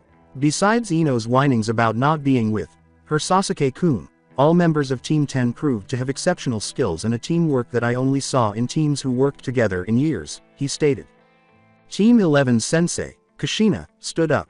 Team 11 has my complete approval. Haku already was a very skilled ninja when he joined Konoha. 1010 is several steps ahead from most girls her age group and Neji is just a genius. I wouldn't be surprised if all them managed to make Jonin during the following 5 years, she proudly stated. Team 12's sensei, Hayate, stood up. Flashback. Naruto asked a question as Hayate and his students were wrapping up the customary introductions. Nay, Hayate-sensei, I was told that the senseis of those who didn't need to take the exam could make us do an evaluation to measure our skills. Does it mean that we have to fight with you to show our strength? Naruto responded. As he started some warm-up exercises, Lee exclaimed, Yosh. If it is an evaluation to check our power, then we shouldn't hold back. Instead, Hinata said, I'll try to do my best. Hayate pictured himself trying to avoid Hinata's attempt to close his tenketsu so that Naruto could give him a Rasengan while dodging Lee's lightning-fast kicks. No, it won't be necessary. I already saw your skills when you fought the stupid brothers, he replied. Final flashback. Team 12 has my approval, cough. I already made an evaluation of their skills on my mission report from the prison break, he stated. Jiraiya was extremely happy, even though the other Jonins reported that their teams had failed. This year we have 15 new ninjas, he stated. It is a record. This year's batch of Genins is one of the most promising ones we ever had. Well, I have to prepare the paperwork to include them in our records. You are dismissed. Jiraiya was left alone with the paperwork after the Jonins left the room. F***ing invention of demons. I just hope that the god of death wouldn't make spend another penance with it when I see again, he believed. The Sannin was about to unwind after finishing his work when another Sannin entered the room. Because of her prior experience as Hokage, Sunade visited Jiraiya's office during the past week to instruct him on the new Genins. He said, It's good to see you, Sunade Haim. Hello, Jiraiya. I came to find out which teams passed, she stated. As he handed her a list of the teams, Jiraiya remarked, as expected, none of the last class passed with the exception of Lee, Neji, Tenten, and Haku. However, all those who graduated early got their sensei's approval and they are now considered Genins of Konoha. At the list is Sunade. Jiraiya, I noticed that with the exception of Team 10, all teams are different than the ones from the original timeline. Could you explain me your reasons? She said. Jiraiya remarked, Of course, my Haim. We will start with Hayate's team. The same justification that Jiraiya used to persuade Hayate to accept Naruto, Hinata, and Lee as students was given to Sunade. Lee just have taijutsu, but with Hayate as sensei he can master another ninja art that is on his reach, kenjutsu. Can you imagine how powerful he would become if he applies his hard work skill not only in taijutsu but also in the art of the sword? Hayate also will teach Naruto to fight better with his special kunai. Finally, Hayate will teach Hinata how to fight against armed opponents. Juken is very little, but any Hyuga who spent years practicing with will be still at disadvantage against an opponent will spent the same years practicing with his sword mastership, Jiraiya continued. Team 11 with Neji, Tenten and Haku is a good choice because Naruto told me that they were already good friends. Kushina will be a great sensei for them because she is aware of Haku and Neji's harsh lives. They need somebody with her natural optimist and I know that she will get along with Tenten perfectly. The bun-haired girl is the friend that Kushina would have loved to have when she was younger and Kushina will be eager to teach her, he stated. Sunade gave a nod. I don't have anything to say about Team 10 that you didn't know previously. They were one of the most efficient teams in the original timeline and this time they are more motivated than ever. There's no need to touch something that worked so fine previously, he stated. Team 9 is a very special case. Sai and Yakumo are a bit passive, for that reason I put Kiba to counter it with his attitude, meanwhile he would learn from them to be more patient. Kakashi is their sensei for various reasons. First, would keep an eye on Sai, don't forget that he is still loyal to Danzo. There's also the fact that both them were Anbu, so they will be able to work fine together. Second, Kakashi will protect Yakumo. Now that the demon that Madara placed in her is gone, there's a good chance that she could become his target again. Besides, Kakashi is pretty competent in genjutsu and could help her with her bloodline. Third, Kakashi is the best teacher possible for Kiba, with the exception of Kiba's own clan. There's nobody in Konoha more accustomed to work with ninja dogs than Kakashi. I don't find any sense that Naruto was placed in Kakashi's team in the original timeline instead of Kiba, Jiraiya continued. It was because the tradition to place the worst student with the rookie of the year, Sunade said. Jiraiya gave a nod. I know. The purpose of that tradition was to push the dead last to become stronger. Naruto and Lee's future selves and myself can testify it. But after looking at the records I realized that we were exceptions, in the great majority of cases that practice created unbalanced teams. A team is like a chain, it is just as strong as the weakest link. Do you know that the majority of rookies of the year were not the first ones of their promotion to make Chunin because their teammate made them fail? Jiraiya responded. What, really? Sunade exclaimed in surprise. Yes, I checked it myself. For that reason we won't follow that stupid tradition anymore. Strong students will be placed in the same team as other strong students, average ones with average ones and weak ones with weak ones. This way all genins in the same team will progress at the same pace and they wouldn't feel hindered or pressured by their mates, Jiraiya said. Sunade was taken aback by Jiraiya's realization. She was unaware of that circumstance during her years as Godimed Hokage. She now had a clearer idea of why he was chosen to fill the seat after their sensei was killed in Orochimaru's attack. Changing the topic, she said, "What about Team 8? That team is basically Shino's request. He asked to be in the same team as Sasuke to watch over him just in the case he turned traitor. It looks like he didn't take it very well when he couldn't go after him during the first retrieval mission and the failure in the one he could go. He also said that he knows how Kurenai thinks and he would work fine with her. Sasuke is in the team because Kurenai can teach him genjutsu to complement he already gets from our sensei and Kakashi. Sakura is there for the same reason, being a genjutsu type makes her an excellent student for Kurenai, especially now that she didn't master your super strength technique yet," Jiraiya continued. Sunade took another look at the team lineups. "You made very good choices. I must recognize that I'm impressed with your choices. The teams are very balanced, with senseis who can help the genins with their natural abilities," she stated. "But that's not all, Sunade Haim. Didn't you realize that all teams have something in common?" Jiraiya responded. Sunade glanced at the list, speculating about the similarities between these teams before realizing. "Wait a moment, Sakura is in Team 8, Yakumo is in Team 9, Ino is in Team 10, Haku is in Team 11 and Hinata is in Team 12. There's a medic nin in each team," Sunade shouted in delight. "That's right, Sunade, for first time in the history of Konoha. No, for first time in all the hidden villages' story, there's a new batch of genins with a ninja medic in each team. Your dream became true, Haim," Jiraiya said with a grin. She was kissing him passionately before any of them knew it. The fact that most people never truly appreciate what they have until they lose it, especially when it comes to other people, is one of the greatest tragedies in human history.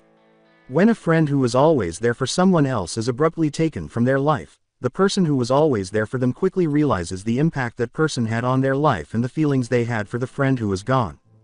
Sunade and Jiraiya were well aware of that experience. When they were new genins, the Toad Sannin would make fun of his female teammate's unadorned chest. Although he actually liked her and didn't mind the size of her chest, he didn't know why he did it. Unfortunately, when Sunade and Dan announced their engagement, he discovered how deeply she felt for him too late. Knowing that she was out of reach, Jiraiya could only offer them congratulations and advise Dan to look after Sunade if he didn't want to face his wrath. Dan also completed the task. He died as a result of a blow intended for Sunade, simultaneously killing their adversary. Despite her best efforts, Sunade was unable to save Dan and became hemophobic, which prevented her from continuing to work as a medic in the field. Jiraiya did everything he could to reassure Sunade, but she refused, believing he would exploit her weakness.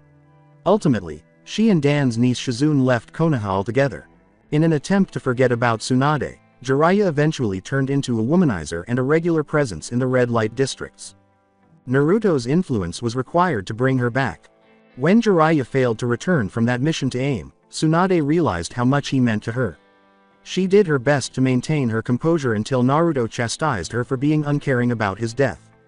She had already made the decision to give Jiraiya a chance and agree to go on a date with him before learning of his passing, but it was too late. After that, she couldn't stop thinking about what might have happened if Jiraiya had chosen to accept one of his earlier proposals after returning to Konoha, or if she had survived his mission to AIM.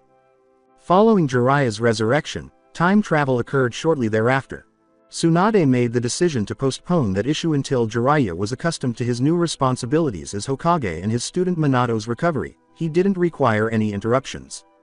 The blonde Sannin saw how Jiraiya carried out his duties as Hokage during the past few months and adjusted to the role more readily than she did. He was clearly Godaime's first choice after their sensei died, even though he didn't have to lead a beleaguered village following Orochimaru's attack. Then, unexpectedly, Jiraiya fulfilled her dream of having a medic nin in every squad. She was kissing him at that precise moment for that reason. When Jiraiya finally broke the kiss, she looked at her in disbelief. He rambled, "T Sunade Haim. You kissed me." "Yes, I did," she said. But why?" She answered, "Because you deserved it and you made me very happy." "But I didn't do it expecting a reward from you," he replied. Sunade smiled tenderly at Jiraiya and said, "That's one of the reasons because I did it. There's a chance that I could get another one," Jiraiya said, grinning mischievously. "Well, there's that date I was supposed to accept from you if you returned from AIM.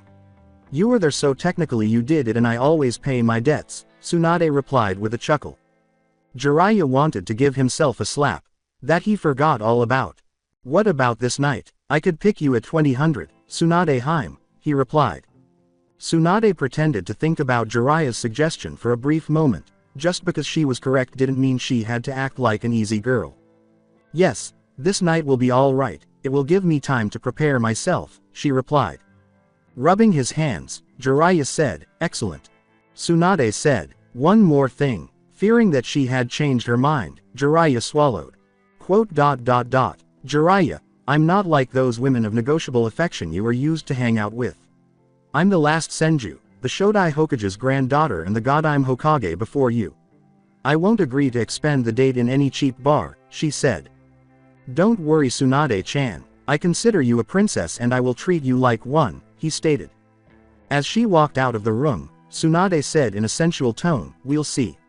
Now if you excuse me, I have some duties that I have to finish as soon as possible if I want to have time to prepare myself for our date." In order to confirm that he was not dreaming, Jiraiya had to pinch himself. "It is not a dream. I'm going to have a date with Sunade," he was thinking. Yes. Day after Hayate informed him that their team would be moving, Naruto went to the location.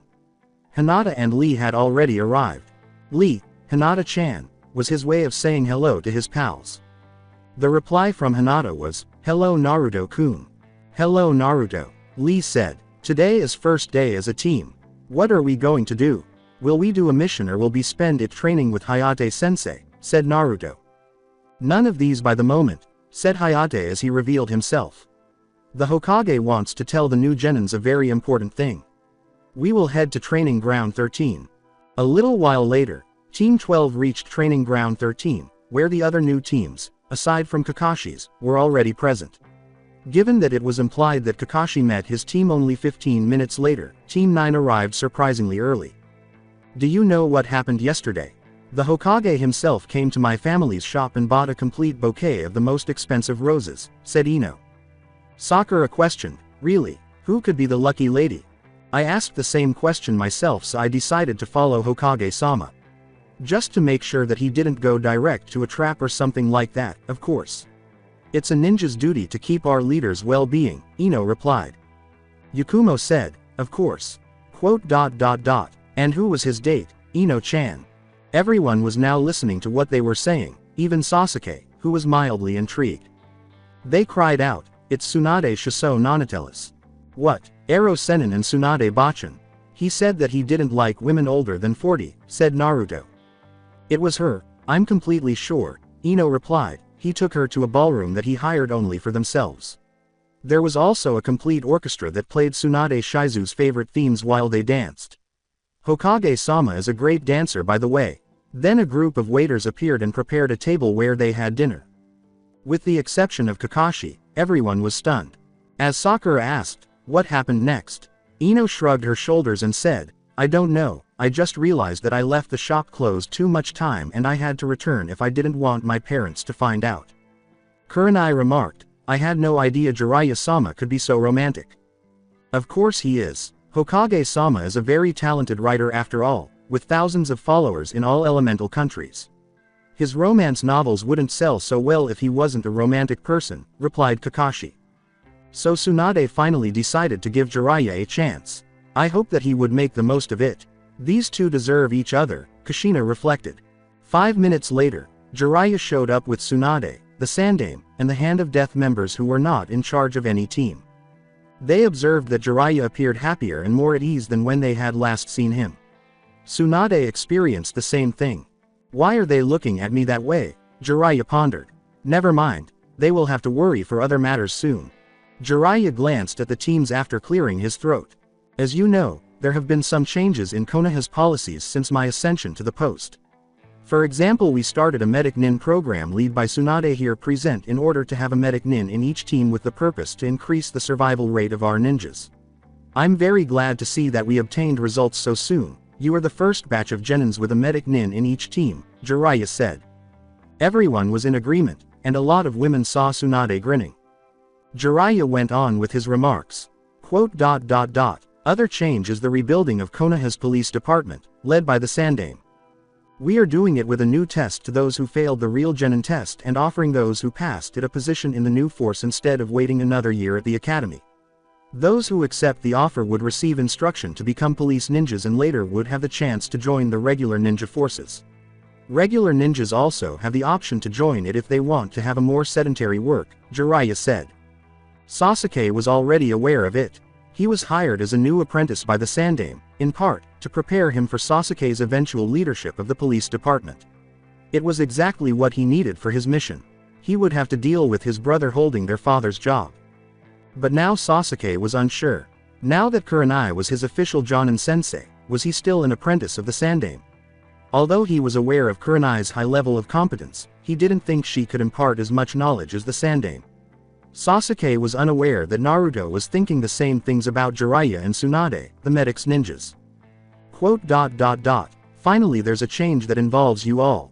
You will be the first genins under an experimental training program. Recently Suna has been having an increase of missions thanks to their policy about focusing in the level of its ninjas instead of their numbers like Iwa does. If you wonder why they didn't have more missions before was because the Wind Daimyo didn't get along with the Yondaime Kazekage, but it changed now that the more popular Sandaime Kazekage is back, Jiraiya said. Shikamaru gave a personal nod. According to Temari's most recent letters, Suna's economy was no longer in danger. Suna had no motive to attack Konoha now. This time, if Orochimaru's invasion took place, it would be very different. Quote, For that reason we are going to start a training program with the purpose to increase the quality of our new ninjas so Suna wouldn't let us behind. If it works we will turn it into the standard of Konoha, so I hope that you will do your best to take advantage of the chance you are receiving, Jiraiya replied. Damn it, that means that we will have to work like mules. For Lee, Naruto, Sasuke and Neji this must be like they won the lottery prize, said Shikamaru. Ten said, Excuse me, Hokage-sama. How is the new program? Good question. I was going to explain it now. Your mornings will be divided among teamwork training directed by your Jonin senseis and your individual training that will be done by your sensei or by an additional teacher that you already have, like Tsunade's case with medic nins, Sandaime and Sasuke, members of your family. One of the purposes of this program is to not carry all the responsibility of your training in your sensei's shoulders, to make sure that the new genins will always have somebody available to train them and to imply more the older generations with the new ones, Jiraiya replied. Sasuke grinned. This meant that the Sandaime would continue to train him, and maybe other instructors could teach him more. The other genins appeared to approve of the concept as well. They undoubtedly found the new training system appealing. Quote, Afternoons and part of the evening will be dedicated to D-rank missions. You won't start C ranks until you get a certain level of skill. Don't worry about that, I bet that you will gain that level earlier than you think. Finally you'll have the rest of the evening to train for yourselves or to rest. It's up to you to decide what to do with that time. I suggest to employ that time to develop your own techniques and use Saturday's evening to rest. Sundays will be completely free, use them to rest and for your own hobbies. Finally there will be the special training sessions that will be 2 or 3 times in a month, Jiraiya continued. Lee said, What are those? Then the new genins saw that the Hand of Death members were laughing. Those sessions will be meetings with the members of the Hand of Death here present. They will spar with you, test your skills and give you some training tips to improve yourselves. The purpose of this is to make you used to fight stronger opponents than yourselves so you will be better prepared to face unexpected situations, Jiraiya said. The special squad members were giggling and talking about how much fun they would have with the new genins instead of laughing. I never saw too many fresh out from the academy students since that graduation day where I butchered them all, said Zabuza. The majority of the rookies had second thoughts. The new system might not have been as effective as it first appeared to be. Instead of laughing, the special squad members were giggling and talking about how much fun they would have with the new genins. I never saw too many fresh out from the academy students since that graduation day where I butchered them all, said Zabuza. The majority of the rookies had second thoughts. The new system might not have been as effective as it first appeared to be. For the genins who were not accustomed to rigorous training, the ensuing weeks were extremely difficult, and for those who were, it was a simple journey. The Jonin senseis took their role very seriously because their teams would be evaluated frequently. The Yondaime threatened to disband teams whose members failed to show noticeable improvement between evaluations. Kakashi, who was specifically instructed to always arrive on time for his team meetings, received special attention. Some of the boys, mainly Naruto and Kiba, complained about having to perform those menial tasks known as D-rank missions after successfully apprehending fugitives during the prison break, but no one voiced any complaints about the morning's training sessions. With a little more training, their individual senseis put an end to the complaints. In contrast to the training, other genins found the D-rank missions to be quite soothing. Flashback. To the blonde's chagrin, Team 12 was tasked with painting the entire fence. "Why I can't use Kage Bunchins to end the job quickly so we could do something useful?" Naruto asked. "Because the purpose of D-rank mission is to improve teamwork and teach discipline. During your ninja career you will find lots of missions that you won't like and you will have to deal with clients who you will want to punch. If you don't build enough patience, Konoha wouldn't be able to send you to more delicate mission than this. Besides, if you do all the work for yourself, all the payment would go to and it wouldn't be fair to your friends. Don't you think so?" replied Hayate. With a little grunt, Naruto started painting the fence with the assistance of his teammates. Final flashback. The search and recovery of Tora was the only D-rank mission about which any team voiced complaints. Now, for some reason, the cat was very cunning and difficult to find and pursue. According to Kiba, the cat was as vicious as a badger with chilies in the ass whenever they were able to corner him. But the genins were able to find the cat with ease. Flashback. Naruto used a communicator to say to Hayate, "Sunbeam to blade, sunbeam to blade." The target managed to escape. "Here blade, sunbeam, proceed with H plan. Pearls and Beast prepare to assist Sunbeam if he engages in combat with the target," Hayate said. Hinata said, "Here, Pearls, order received." Lee remarked, "Here Beast, order received." "Ah, come on, why I'm the one who always has to perform H plan? And why do we have to use these nicknames?" Naruto said. "Because you are the best one performing H plan and because I ordered you to do it. And the nicknames are fine, by the way," Hayate replied. With a sigh, Naruto carried out Plan H. "Henge no Jutsu," was yelled while assuming Sasuke's appearance. A moment later, a tiny shadow leapt in Naruto's direction. Tora yelled, "Meow, fit, SSHH, Marameow, Sasuke, you bastard, I'm going to kill you," as he held a weapon he had stolen from an unwary ninja. The only thing Naruto learned about Cat's unexpected skill with the weapon was, where did he got those nunchakus? Final flashback. Given that Sasuke was the only cat summoner in the world, no one could guess why Tora detested him so much. Unlike the real Sasuke, who was mercilessly attacked, Tora used to run away whenever he discovered that someone was posing as Sasuke. Jiraiya ultimately made the decision to not include Team 8 in the chases. He even considered raising the rank of that mission. Thea's special training sessions with the Hand of Death came next. Getting the genins into the Forest of Death, or the playground, as Zabuza referred to it, giving them an hour's advantage, and then having the Hand of Death pursue them was one of the veteran ninjas' favorite pastimes. The goal of the genins was to evade capture for as long as possible. They quickly discovered that if their teams worked together, they had a better chance of avoiding capture, but it wasn't always simple. Flashback. The other two groups were attempting to track down their assailants. While Sasuke and the other were on guard, Hinata was testing the limits of her Byakugan, Shino was sending explorer bugs, and Naruto was fusing chakra sensing with hanged Kage Bunchins. "My clones sensed 5 chakra sources coming towards us. No wait, other perceived 10. Shit, Shino, you have one behind you," said Naruto. Like water, Yamato emerged from a tree, seized Shino before he could summon his bugs, and then reappeared with the Aburame. The remaining genins didn't survive any longer. Final flashback. In each of those practices, the genin performed better and better. Each team was informed that they were prepared to take on C-rank missions one day after they had surpassed their respective records. These missions included escorting individuals, delivering messages, guarding caravans, pursuing bandits, and conducting regular patrols across Fire Country. Since his future selves had previously experienced the pressure of enemy ninjas, Naruto was shocked that none of those missions ended up being upgraded. Hayate prohibited Lee from training during those missions, so he was the only one who voiced complaints about them this time. We are not under the safety of Konoha's walls. Cough. There's a time for training and it is not this. If you train during the mission you are taking the risk of being tired if an enemy decides to attack.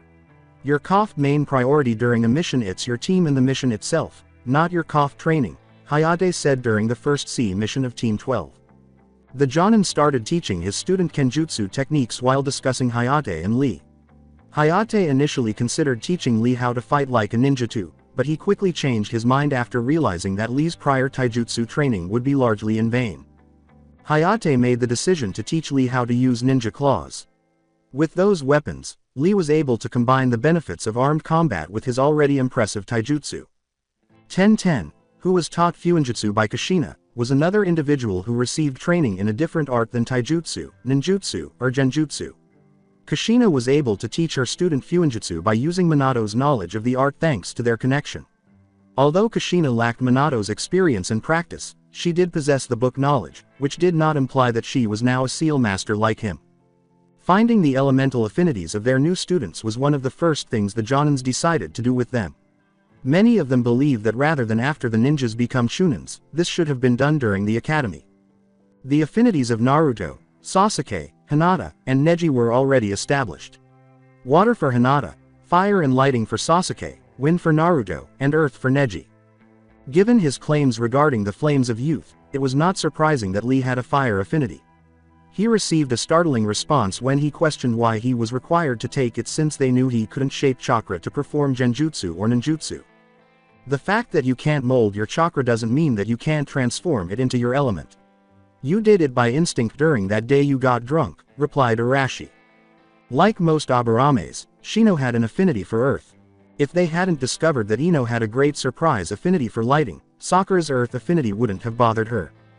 When they learned, Ino thought, take that forehead. My affinity beats yours and it is the same as Sasuke's. It should come as no surprise to those who belong to those clans that Shikamaru had a water affinity and Choji an earth affinity. Ten, who had an affinity for earth, would have preferred wind because it would have allowed her to sharpen her weapons, but she also appreciated the hardening effect. It should be simpler for him to execute Hyoden jutsus than futon or Sweden's, according to Haku, who turned his paper into ice. At last, they discovered that Sai and Yakumo shared a water affinity, while Kiba had a fire affinity. The fact that there was only one genin with wind affinity and two with lighting affinity startled the genins. Just because some affinities are rarer it doesn't mean that they are better. In fact, having a rare affinity is very counterproductive. That means that there are less people who could instruct you in your affinity, which leads to less jutsus developed for said affinity. For example, the only ones in Konoha who could teach wind jutsus to Naruto besides myself are his father, the elder Danzo, and other two ninjas, stated Asuma. In order to help the genins learn jutsus, Kakashi started compiling the different jutsus he had copied since obtaining his Sharingan into an archive at Jiraiya's suggestion and after some convincing. Having dealt with Tsunade's past, Shizune assisted him in sorting through the different scrolls. The senseis blindfolded the genins and led them to the archive, which was marked as a secret that they would not discover until they were chunin. Sai was unable to try anything to find the location without causing suspicion due to the stringent security measures in place. 3 months have passed since the graduation. Sunade and Jiraiya were reading mission reports and were pleased with the new genin's development. Shizune entered the space. Hokage-sama, Tsunade-sama. The person you said who would come with a mission request is here, Shizune replied. So he received the special promo pamphlet. Excellent, everything goes according to the plan, Jiraiya was thinking. Let him pass, Shizune. By the way, how are things going with Kakashi? I heard that recently you have been expending a lot of time with him, chided Tsunade. It's just work, Tsunade-sama, Shizune said, blushing, as she left the room. A few moments later, an elderly man wearing a fisherman's hat and spectacles entered the room. Uncertain of his next move, he glanced at Tsunade and Jiraiya. Thank you for received me, Hokage-sama. My name is Tazuna and I'm asking for your help to save my country. Tazuna believed he had the solution to the issues Geto had brought to his nation when he received the promotional pamphlet from Konoha announcing that he had won a free mission of any level. His more pessimistic side took over after the initial joy, and he suspected it was a publicity stunt. He decided to travel to Konoha to find out why he was the only person in Wave Country to receive a prize-winning pamphlet after doing some research. When the Hokage himself affirmed that the pamphlet was accurate and that he had won a free mission with no obligations, he lost all hope. The Hokage clarified that it was a marketing campaign to advertise Konoha's services, much like the businesses that provided free product samples. After telling the Hokage about Geto and the issues he was causing in Wave, he wanted to make a victory dance. In response, the Hokage informed him that Konoha would send out a special team made up of members from the 5 most promising teams in Konoha. After meeting the special team, Tizuna's cynical side has emerged on the road towards Wave. Sasuke-kun, the blonde girl said to the serious-looking boy with the adorable cat perched on his shoulder, "Let me walk at your side, don't be shy." The blonde boy complained to the bored-looking one with the pineapple-like hairstyle, "Shikamaru, why your team has to be the one with 2 representatives? You already know, Naruto.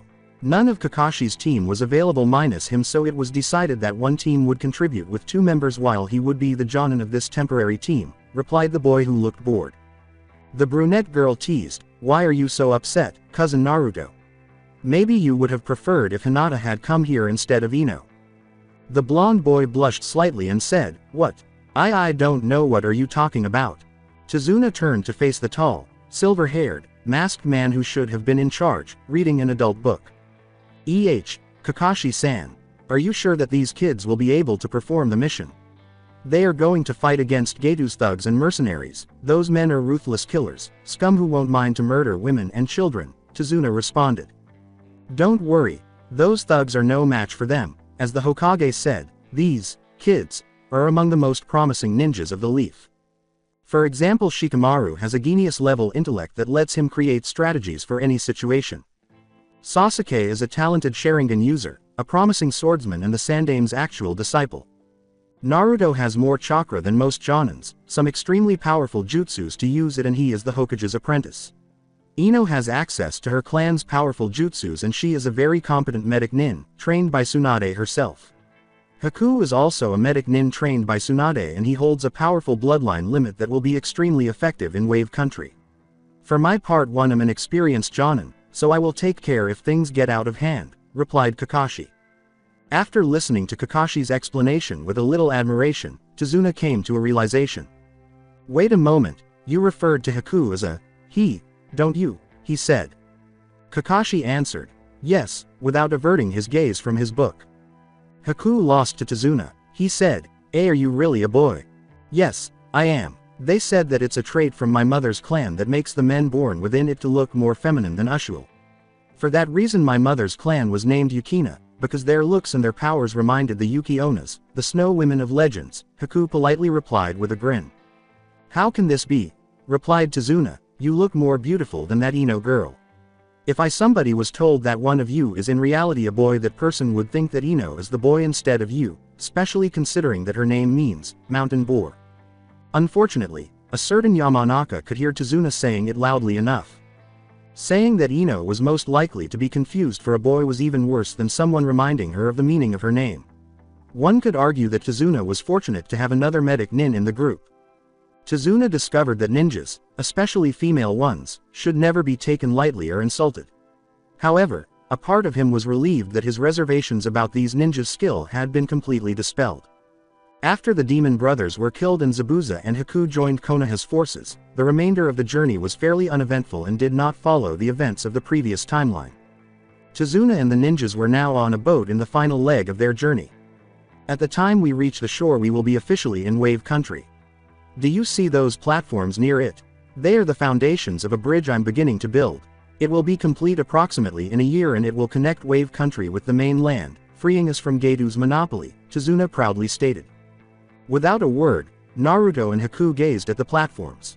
Naruto's mother claims that Haku and Zabuza perished in the unbuilt bridge, with Haku initially saving Zabuza's life and then Zabuza taking revenge on Geto for kicking his lifeless body. The Hyoten user was relieved to be on the winning side this time. He had absolutely no interest in fighting for a tyrant. The boat arrived at the coast. "My home is near. I hope that we arrived before my son-in-law Kaiza began to gather the people to revolt against Geto. Although I know that they would fight until the end, they would have the odds against them if they face the better equipped and trained mercenaries that Geto has at his disposal," said Tizuna. As they made their way to Tizuna's house, the elderly man couldn't shake the feeling that something wasn't quite right. When he saw that some of the plant pots were broken and the door to his house was ajar, his suspicions were validated. Tsunami, Inari, at the town's square in the middle. From a safe distance, Gedu wondered how his mercenaries had fared against that group of ragged fishermen. The malevolent businessman was taken aback by the opposition his men were receiving from the Wave country populace. Gedu was not an idiot, he was well aware of the source of those fishermen's bravery. It was the local hero of the village, Kaiza. Kaiza came from a line of men who, rather than using coercion or bribery as he did, motivate others to achieve great things simply by setting an example and acting accordingly. The villagers would continue to fight as long as Kaiza was alive, therefore, Kaiza had to perish if Gedu desired his wish. However, there was a good chance that his followers would view Kaiza as a martyr and fight with greater vigor even if his mercenaries killed him. Gedu had a plan in place for handling that issue. He dispatched 2 of his men to Kaiza's house prior to the riot to abduct her fiancé and her son and take them there. After that, Gedu would show up with the hostages and threaten to kill them if Kaiza didn't surrender. After giving his men the order to tie Kaiza to a post, Gedu would declare that Kaiza posed a threat to the peace and that the fisherman would be properly punished by having his men cut the arms Kaiza was so proud of. Lastly, while the villagers watched, Kaiza would be tortured to death. When he recalled his plan, Gedu's lips formed a cunning smile. Yes, this will break these fools' spirit. Nothing like seeing how that person you put all your faith falls before my power, said Gedu. When he saw his most dependable bodyguards carrying a woman and a child, his smile widened. All guests are here for the party. It's time for the host to make his appearance, said Gedu. As he emerged from his hiding place, Gedu yelled, "That's enough, you scar face. If you don't want to have your woman and the brat killed, you will surrender and do whatever I tell you." Kaiza gazed at Tsunami and Inari in horror. He didn't realize that he exposed his new family to danger because he was so eager to confront Gedu. Kaiza dropped the harpoon he had been using during the battle and said, all right. I'll do as you please, but please don't hurt them." 2 thugs approached Kaiza's sides and took hold of him. "Don't worry for us, Kaiza. Kick Gedu's fat ass," Inari yelled. Gedu arrived at the location where Tsunami and Inari were being held by his 2 bodyguards. Gedu touched Tsunami's chin and said, "You should keep your trap closed, brat. If you don't do it, a lot of ugly things could happen to your dear mother." To everyone's surprise, Tsunami easily escaped the thug's grip and punched Gedu, sending him flying a few meters. Ino exclaimed, "Arg, he touched me," as she removed the henge that made her resemble Tezuna's daughter.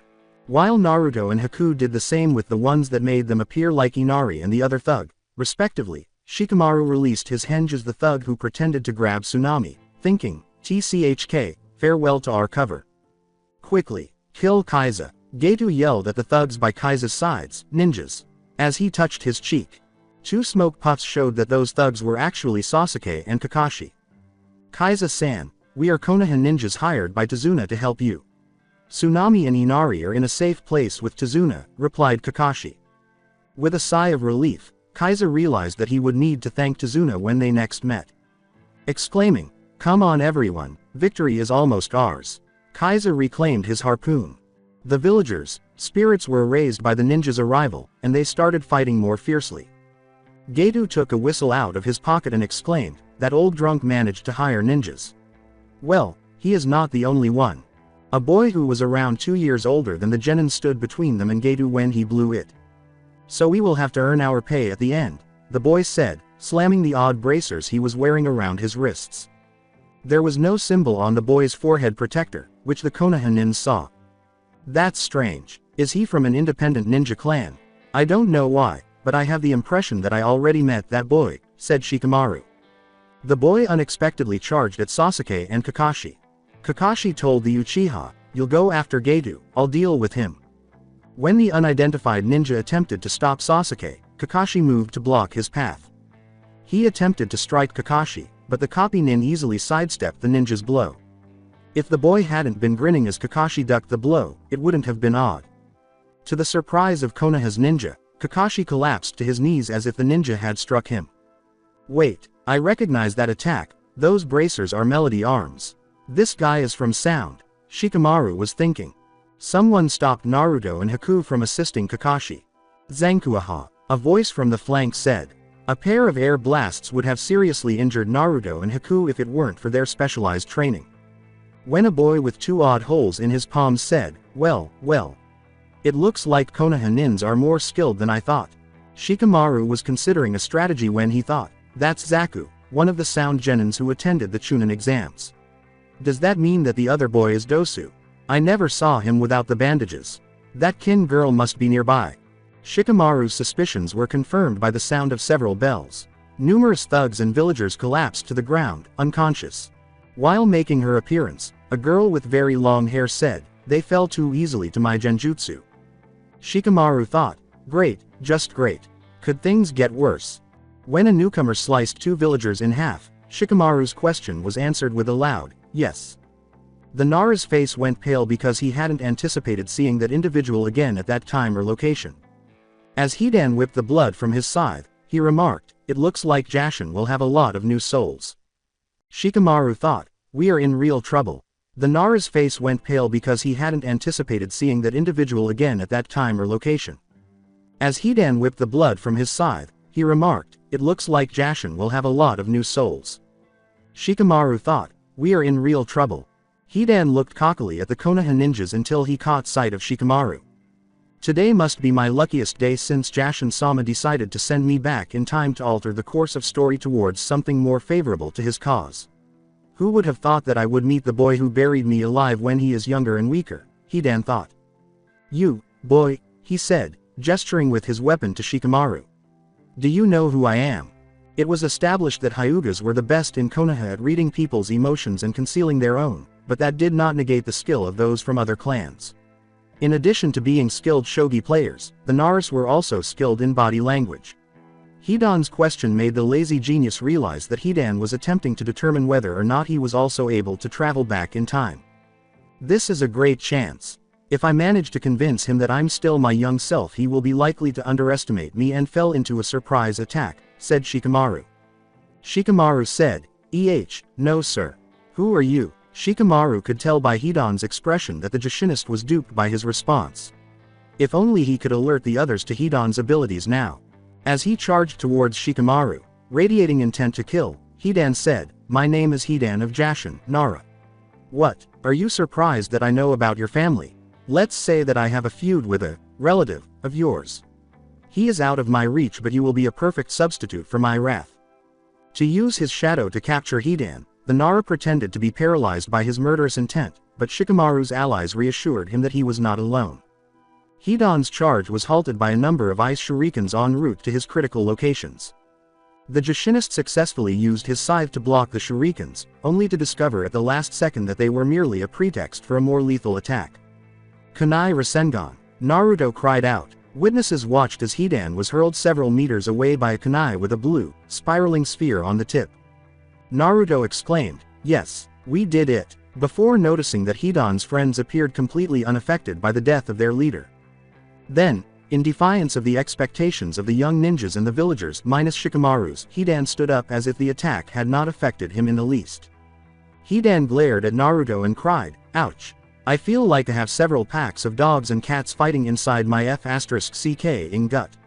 Instead, one of the final Uchihas used Kakashi's preferred method to stab Hidan from behind before he could take any action. Chidori, yelled Sasuke as he stabbed Hidan in the chest. Everyone became even more alarmed when Hidan punched Sasuke several meters away with an elbow strike to his stomach, removing the Uchiha's hand from Hidan's chest in the process. Sasuke was able to land on his feet after a successful somersault. Naruto would be a little envious of the Uchiha's move if he weren't so shocked for Hidan. Naruto questioned incredulously, what? After being attacked like that, you shouldn't be able to stand. Are you immortal or what? The laughter from the sound genins answered that question. Congratulations, you hit the jackpot, replied Zaku. Yes, our sensei Hidan is immortal and your price for finding out is a Zankuaha. By creating an ice wall between them and Zaku, Haku was able to stop the approaching wind attacks. Dosu, meanwhile, had a foot resting on the neck of the fallen Kakashi. Give up or I'll break your sensei's neck, said the man. Dosu was shocked when Kakashi abruptly changed into electricity. Dosu cried, Arg, a Raiden clone. Since Hidan joined Sound and designated Kin, Zaku, and himself as the genins under his command, the sound user was extremely fortunate that Orochimaru chose to devote more funds to the study of sonic equipment. He looked like a hunchback mummy in the old insulation suit that was made to protect him from his own sonic attacks, and it wouldn't have shielded him from the electrical attack as well as the one he was wearing now. It hurts like hell. If it wasn't because this new insulation suit, now I would be toasted, Dosu mused. Near Hidan, the real Kakashi materialized and used a fire jutsu to attack him. Kakashi cried, Kaden Gukaku no Jutsu. Hidan escaped the assault. Burn wounds were very annoying and took longer to heal, even though he was immortal and inhumanly resistant to pain. Kakashi glanced over at Dosu, who was rising. Before turning all of his attention to Hidan, Kakashi thought, I have been a Jonin since before you learned to walk, kid. I learned to be always on guard and to never underestimate any opponent. Then Kakashi discovered that Kin, the group's girl, had been using her genjutsu bells to render most of Kaisa's men unconscious while Geidus were still conscious and prepared to battle while they were battling the male enemy ninjas. You guys have to defeat Geidus' men and the younger ninjas, I'll deal with Hidan, Kakashi stated. The copy nin then saw some words starting to appear in the blank space of the bracer that Naruto had given to each team member at the start of their journey. Flashback. As Haku considered a bracer with multiple seals encircling a blank area, he asked, so, how this bracers work, Naruto-kun? It's very simple. All bracers are connected through the seals in a way that whatever that someone writes on the blank space will appear in the blank space of the other bracers. The seals can be adjusted to share the message with only the chosen bracers, but at present we can see everything anybody of this group decides to write, said Naruto with pride. So it is basically a text version of the communicators we use in certain missions, Ino asked. In certain way, yes, they are, replied Kakashi. But unlike the communicators, these toys have an unlimited reach and don't leave you exposed if someone decides to send you a message when you are trying to be sneaky. With them, we can send instant messages to Konoha in case the circumstances of a mission change or to ask for help if things turn bad. Everyone in the hand of death has one. When Naruto wrote the words, yes, it works, on his own bracer and the words appeared, the genin stared in awe at their weapons. You have to take account that these bracers give us a crucial tactical advantage over other ninjas. As you suppose, you have to do whatever it takes to keep them away from enemy hands, replied Kakashi. Ultimately, Sasuke came to the conclusion that giving Ino a new method of sending him romantic messages was a bad idea. Final flashback. Kakashi glanced at the words on his bracer, erasing the memories. You will sustain the same harm as him if you allow Hidan to taint your blood. As Shikamaru revealed his Sharingan, the Hitaki nodded to him. Gedu hid behind a barrel and yelled to his men, what are you waiting for? Kill the brats. Naruto yelled, Kage Bunshin no Jutsu, and produced dozens of clones, turning the odds back in his favor. Kaiza charged at Gedu's thugs with his remaining men. The fisherman yelled, come on. We can't let these kids do all the work. Unexpectedly, Sasuke made multiple clones, just like Naruto did. The ensuing conflict would serve as a reminder to Wave's residents for many generations. Gedu's men initially believed that a group of children, even if they were ninjas, wouldn't be able to compete with them. They quickly recognized their error. Their opponents were incredibly slow in comparison to Naruto's clones, even though they only required a hit to be dispelled. Not to mention the agonizing blows and wounds, the mercenaries were unable to capture the clones without suffering multiple numerical losses. In addition, some of the clones started dressing in henge to resemble Naruto's teammates or the mercenaries, which led to confusion. When the mercenaries realized that Sasuke's clones were illusory and not real, they started to ignore them. This was the cherry on top, and then some of the clones charged at the mercenaries, igniting. Well done, Sasuke, combining the regular clones with your Kaden ones is an excellent plan to sow panic and confusion among the enemy, said Shikamaru. The Nara and the other Konoha genins dealt with the sound genins while Naruto and Sasuke vanquished Gedu's thugs. With his Zankuahas, Zaku attempted to destroy Haku, but Tsunade's male student's dodge training made it very simple for Haku to avoid Zaku's blows. Under Kushina's guidance, the girly-looking boy developed a method that allowed him to make ice beneath his soles, which he then used to skid and move quickly with little effort. With every second that passed, Zaku's frustration increased. Zaku yelled, can you be quiet, you stupid bitch? Haku pointed to Zaku's hand and said, I'm a boy, and if I were you, I wouldn't keep using those attacks if you don't want your arms busted. The Zankuaha user saw that 2 pieces of ice were growing and clogging the holes on his palms. Please, don't try to break it with your attack. I can send chakra to the ice I create and reinforce it to be as hard as stone, Haku said. Shikamaru and Ino joined forces to oppose Kin and Dosu. They had to use Shikamaru's shadow to keep Dosu at bay while Ino used her sophisticated chakra control to try her best to counter Kin's genjutsus, which made the battle extremely taxing. But, just as he had done during the Chunin exams in the original timeline, Shikamaru was able to capture Kin with his shadow by employing the same technique of using her wire's shadow to capture her. Hidan and Kakashi were engaged in stalemate combat. Despite the Jushinist's best efforts, the copy nin outskilled him in wounding Kakashi so he could draw some of his blood. Kakashi was attempting to render Hidan incapacitated by some injury, but there was no way to accomplish this without putting himself in danger. Then Hidan leapt backwards and started to use his own blood to make a circle on the ground. Kakashi was alarmed and thought, "What? He didn't hurt me, why is he preparing his ceremony?" As his body turned black and white like a skeleton, Hidan yelled, "To hell with that. If I can't kill you then I'll kill the one I got blood from." Hidan then used a huge needle to stab himself in the thigh and licked his knuckles. Sasuke yelled, "Arg," while clutching his own thigh. No, he punched Sasuke and got his blood. Kakashi thought in a panic. The Jushinist then prepared to stab himself in the chest while grinning sickly at Kakashi. The Jushinist threw away the enormous needle just as Kakashi was ready to charge at Hidan to stop him. "Don't worry, Kakashi-sensei, I'm Ino, I got control of this guy's body," Hidan replied. Those words were validated by a quick glance at Ino's limp body under Shikamaru's protection. Kakashi sighed in relief as he turned to face Hidan, who was now under Ino's command. "Well done, Ino. Now step outside the circle, it should deactivate the technique," replied Kakashi. After giving a nod, Hidan left the circle. "What are you doing, you censored? How you dare to interrupt a Jashin's ritual? Get out from my body, B*TCH, shouted Hidan.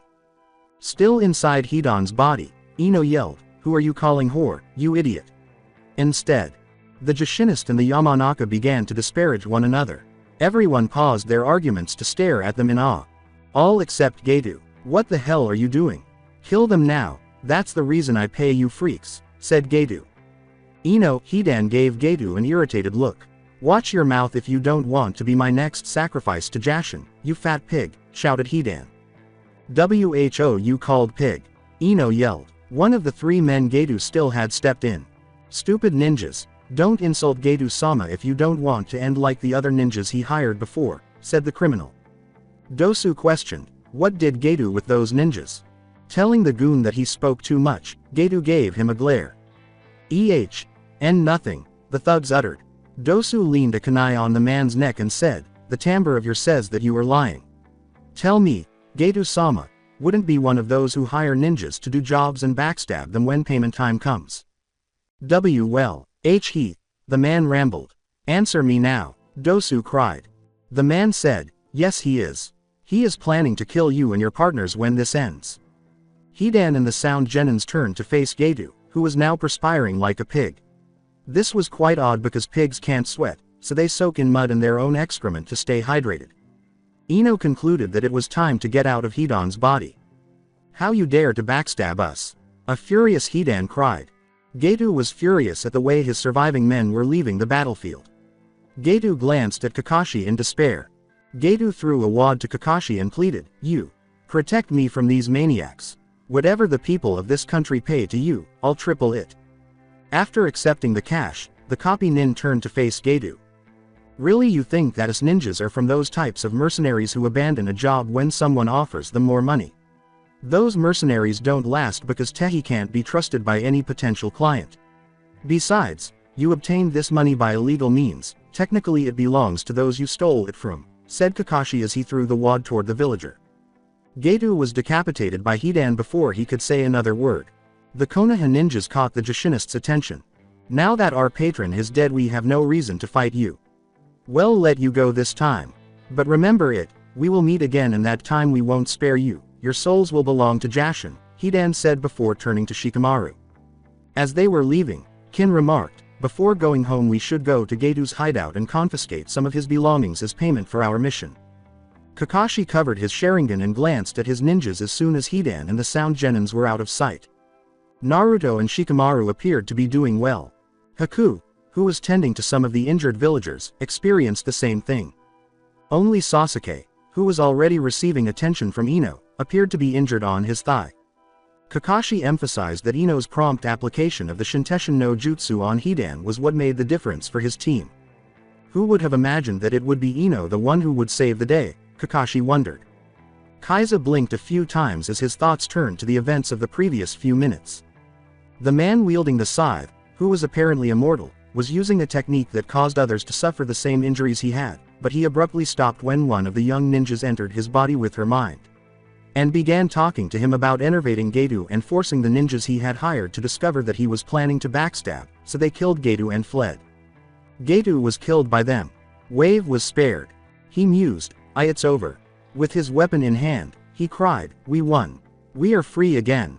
The villagers held harpoons, pitchforks, hammers, and other working tools they used as makeshift weapons over their heads as they let out screams of delight upon realizing that everything was over. Women, kids, and elderly people started leaving their homes to applaud the win. Before Naruto and the other Konoha ninjas knew it, they were surrounded by people who were expressing gratitude for their assistance in fending off Gedo's army. Kakashi clarified, you don't have to thank us, we were just doing our job. But the person who received the most praise and congratulations was Kaiza, the man who had previously risked his life to save the village during a flood and now motivated them to fight against a criminal who sought to enslave their nation. The sight of his fiancée Tsunami, his future father-in-law Tazuna, and his future son Inari, surrounded by a cute cat, a pair of vest-wearing toads, and multiple dogs sporting forehead protectors similar to those worn by Konoha nins, brightened the man's eyes.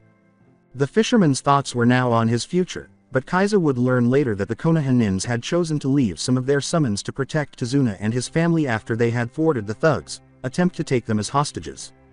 With tears in her eyes, Tsunami gave him a hug and said, Kaiza, you were all right, I had such a bad feeling about you. Dad, you did it, Inari, on the edge of tears, said as she joined in the embrace. It's the first time you call me Dad, Inari. It's a strange but pleasant feeling, I think that I will get used to it, Kaiza said. Everyone, especially Naruto, smiled as they watched the scene. Naruto's biography of his future self described how Gedo's thugs killed Kaiza, shattering Wave Country's spirit, and how his future self restored their courage to fight and become heroes in that nation. The villagers named the bridge Tazuna constructed, the Great Naruto Bridge, in his honor, according to the book, but he wouldn't learn of it until years later. Even though Naruto knew he wouldn't be given the same honor this time, he didn't mind because the joyous expressions of the future family were sufficient compensation. After 3 days, in contrast to the 3 days before, when Wave Country residents buried the fallen and grieved their loss, today was a day of joy and celebration. A day of the wedding. Specifically, the wedding of Kaiza and Tsunami. While Kaiza felt a little uncomfortable wearing formal attire, Tsunami looked stunning in her wedding kimono. As honorary guests of Kaiza, Konoha ninjas were seated in the first rows. While Kakashi, Naruto, Sasuke, and Shikamaru went to Gedo's headquarters after the battle, where they discovered the arcs empty and the rest of his men dead, Ino and Haku remained in Wave to tend to the injured. It appeared that Hidan and his pupils had made the decision to accept payment for the assistance they provided to Gedo. They did not, however, depart without anything. Like most cunning criminals, Gedo never puts all his eggs in one basket. With the help of Kakashi's dogs and Shikamaru's logic, they discovered several hidden compartments containing large sums of money. Kakashi claims several million records of Gedo's illicit activities, and thousands of stocks from different legitimate businesses that Gedo most likely intended to obtain illegally. Following a conversation with Jiraiya through the bracers, they agreed to donate 2/3 of the funds to the Wave community, with the remaining funds and stocks going to Konoha's arcs. In the end, the promotional mission to Wave proved to be one of Konoha's most successful ever. When Kakashi and his genins presented Gedo's treasure to the Wave people, they were incredulous. There was enough money to fully finance the bridge Tazuna started building, in addition to making up for what they had lost as a result of Gedo's deceit. The villagers even chose to name the bridge, the Great Konoha Bridge, in their honor, so it was not necessary to disclose that the Konoha nins were receiving the same level of praise as Kaiza after that. Inari had to suppress his tears as he played the part of Kaiza's best man during the lovely ceremony. Prior to learning that Haku was a boy, Tsunami had asked Ino and Haku to be bridesmaids. In order to avoid local guys asking him to dance at the post-ceremony party, the ice user ultimately chose to wear a male kimono to the ceremony rather than his more ambiguous attire. Haku was therefore asked to dance by a sizable percentage of Wave's female population rather than by boys, and just like in Konoha with his fans, the kind boy was powerless to refuse the girls. The majority of the petitions Naruto received were about the well-known flying rides that his own father had to deal with, even though he also received other requests to dance. Naruto was unable to refuse the children who were staring at him because he was an attention seeker. It wouldn't be strange if Naruto began to do that type of missions in a nearby future, Kakashi said, because unlike his father, Naruto didn't have an official mate who would convince his admirers to don't ask for those missions. The young Jinchuriki recoiled in surprise. Because Sasuke agreed to dance with her, Ino was the Konoha resident who was having the most fun at the party. She later learned that Sasuke did it not because he was attracted to her but rather because Kakashi thought it would be a nice way to thank Ino for saving his life when Hidan used that technique on him. When Ino saw a girl 2 years older than her flirting with Sasuke, her fangirl side came out once more. It's curious how much I changed. Now I prefer having him acknowledging me for what I did than for my looks, she thought. Shikamaru was the only member of Konoha's group who didn't appear to be having fun at the celebration. He was deeply troubled by the recent events. Now he was discussing them with Kakashi. Hidan is allying himself with Orochimaru. It makes a great difference to what happened in the original timeline. Luckily I made him believe that I don't remember anything. According to that, it means that now he should believe that he is the only time traveler. This fact also proves that Madara didn't make contact with him yet. Hidan joined Orochimaru's village following his own agenda, something that can be very disastrous. The only bright side on this is that Madara will have it really hard if he wants to make contact with Hidan now that he is with Orochimaru. One of the best things the Snake Nin knows better is to hide himself and his henchmen. He did it from Konoha and Akatsuki itself for years, said Shikamaru. Kakashi nodded, a little impressed by the Nara's unique capacity for reasoning. This boy is luckier than he thinks, Kakashi thought as he continued to listen to the boy. If Shikamaru's clan was as competitive as the Uchihas are mine, there would have been a great chance that Shikamaru would have been Jonin by now, like happened to Itachi or myself. Shikamaru said, but do you know what really shocked me? No, what was? Kakashi inquired. According to Shikamaru, it was Ino. Astonished, Kakashi questioned, Ino? Why? His blonde teammate was now dancing with Haku when Shikamaru glanced at him. In the future, during the war against Akatsuki, our graduation class with the addition of Team Guy and Sai, this one taking Sasuke's spot, become known as the Konoha 12 Feet. One day, a kid asked us who was the strongest of the group. We didn't have any problem to determine who was said person. It was Naruto. However, that question made me guess. If Naruto is the strongest of our age group, then, who is the weakest? After some deliberation I came to the conclusion that it was Ino. Don't misinterpret me. Ino's future self is one of the most competent ninjas I ever saw, and the actual one will certainly surpass her, stated Shikamaru. It was because Ino managed to counter Hidan's technique, didn't she? You were wondering what would have happened in the future if Ino was around when Asuma fought Hidan, isn't it? Kakashi responded. Shikamaru nodded, clearly taken aback by Kakashi's ease of realization. Don't be surprised, replied Kakashi. I was a good part of my life guessing what would have happened if I managed to notice that boulder falling towards me and preventing my teammate Obito to sacrifice his life to save mine. I have a good idea of what is happening in your head. Look, Shikamaru, you don't have to let your mind to revolt around that. Asuma is alive. Now you know that your teammate can make Hidan's main technique useless. He doesn't know that you kept your memories and you have plenty of time to prepare several plans to defeat him. Shikamaru, you don't know how lucky you are to have the chance to prevent a tragedy as your sensei's death. I would give my Sharinganai and both my arms just to have that chance, said Kakashi. Shikamaru nodded. He recognized what Kakashi had said. I know, thank you Kakashi-sensei. This battle made me confirm that I have to increase my personal power to become stronger. In the original timeline I became too dependent of my intelligence. I wouldn't have been considered a weak ninja if my intelligence was average. I would have been an average chunin. The problem was that my power was seriously mismatched with my brain, so I ended with the backdraw that I couldn't take all the advantage I could from my intellect because I didn't have the power to support it. I just didn't follow the advice genins are told when they complete the second part of the chunin exams, stated Shikamaru. Kakashi questioned, so, what are you going to do about it?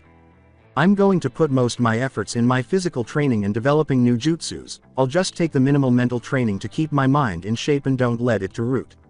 I can't be the lazy genius of Konoha any longer, Shikamaru said. Although the Nara was unaware of it, a couple of merchants were listening in on his and Kakashi's conversations. They appeared to be merchants, at least. Minato, who appeared to be a middle-aged man with black hair, remarked, "Shikamaru made a smart choice. Naruto is fortunate that Shikamaru is not an ambitious ninja, or he would have a very serious rival on his path to Hokage."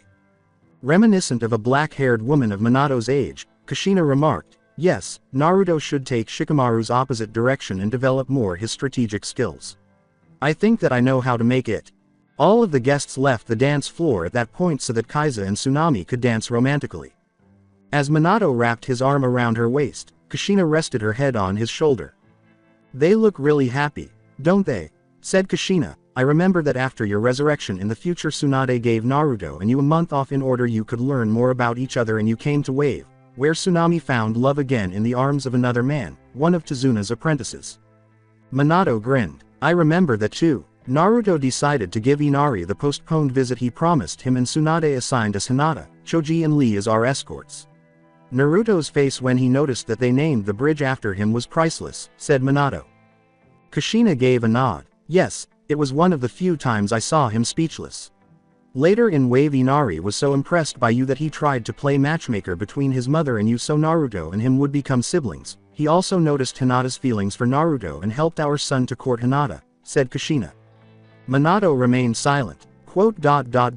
Then you said, Inari, that you were one of those persons that only could fall in love once in their lives, that he should be happy that his mother found another person to spend the rest of her life because you couldn't do it, that your heart only belonged to me," said Kushina as she approached Minato. Minato leaned in to give her a kiss while focusing on her eyes, which were the only aspect of her appearance that had not changed. A bunch of flowers fell on Kushina's arms, interrupting the oncoming kiss. They saw a group of young women, some of whom were older, staring at them in disbelief. "Ups," said Tsunami, "the bouquet landed on a married woman. It looks like we won't know who will be the next one to get married." "No," the women cried. A few minutes later, Kakashi went to Minato and Kushina, who were no longer the center of attention. Kakashi remarked, "Nice disguises, I almost didn't find out." Minato asked, "How did you find us?" Under his mask, Kakashi said, "Middle-aged couples can't be as corny as yourselves, you behave like newlyweds." He smiled mischievously. Kushina and Minato both reddened slightly. Kakashi inquired, "By the way, how was your mission?" "It was a success," Minato declared. Flashback. The Wave Daimyo had one of his worst days ever. After bouncing into his palace, a group of masked ninjas easily defeated all of his guards. His personal guard, the pit, the sentinels, and the different traps. For the group of 6 ninjas, none of them posed a threat. As part of their undercover mission, the Hand of Death had to disguise their most distinctive techniques and don generic ninja suits so that no one could recognize them as such. While Hiyashi pretended to fight with a pair of kunais when he was actually using Juken, Zabuza had to use a henge to make his sword appear to be a nagamaki, a giant katana. To defeat some guards, the other members simply employed more general jutsus and abilities that could be found in any village. The Konoha ninjas in disguise had now cornered the Wave Daimyo. "W, who are you? W, what do you want from me? Do you know who I am?" asked the man. "Keiji Murano, Daimyo of Wave Country. We represent a group of more important daimyos that came to the conclusion that you are no longer worthy of your position. As ruler of a whole country, no matter how small it is, you let a criminal like Gedo to enrich himself at the expense of those Wave citizens you were supposed to protect. That's completely unacceptable. For that reason we commend you to renounce your position," stated one of the ninjas. Unaware of his error, the man yelled, "You can't do that. I'm the ruler of this country by birthright, you commoners." Before he knew it, the ninjas' leaked intent to kill had paralyzed him.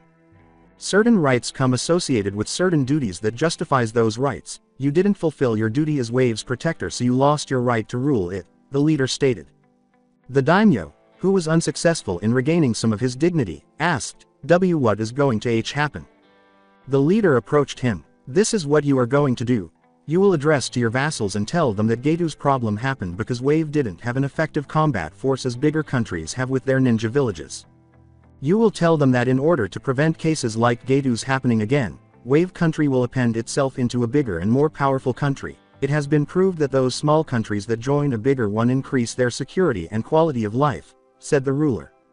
Realizing that he would no longer be Wave's ruler, the daimyo went pale. Which country should I make the annexion request? He inquired.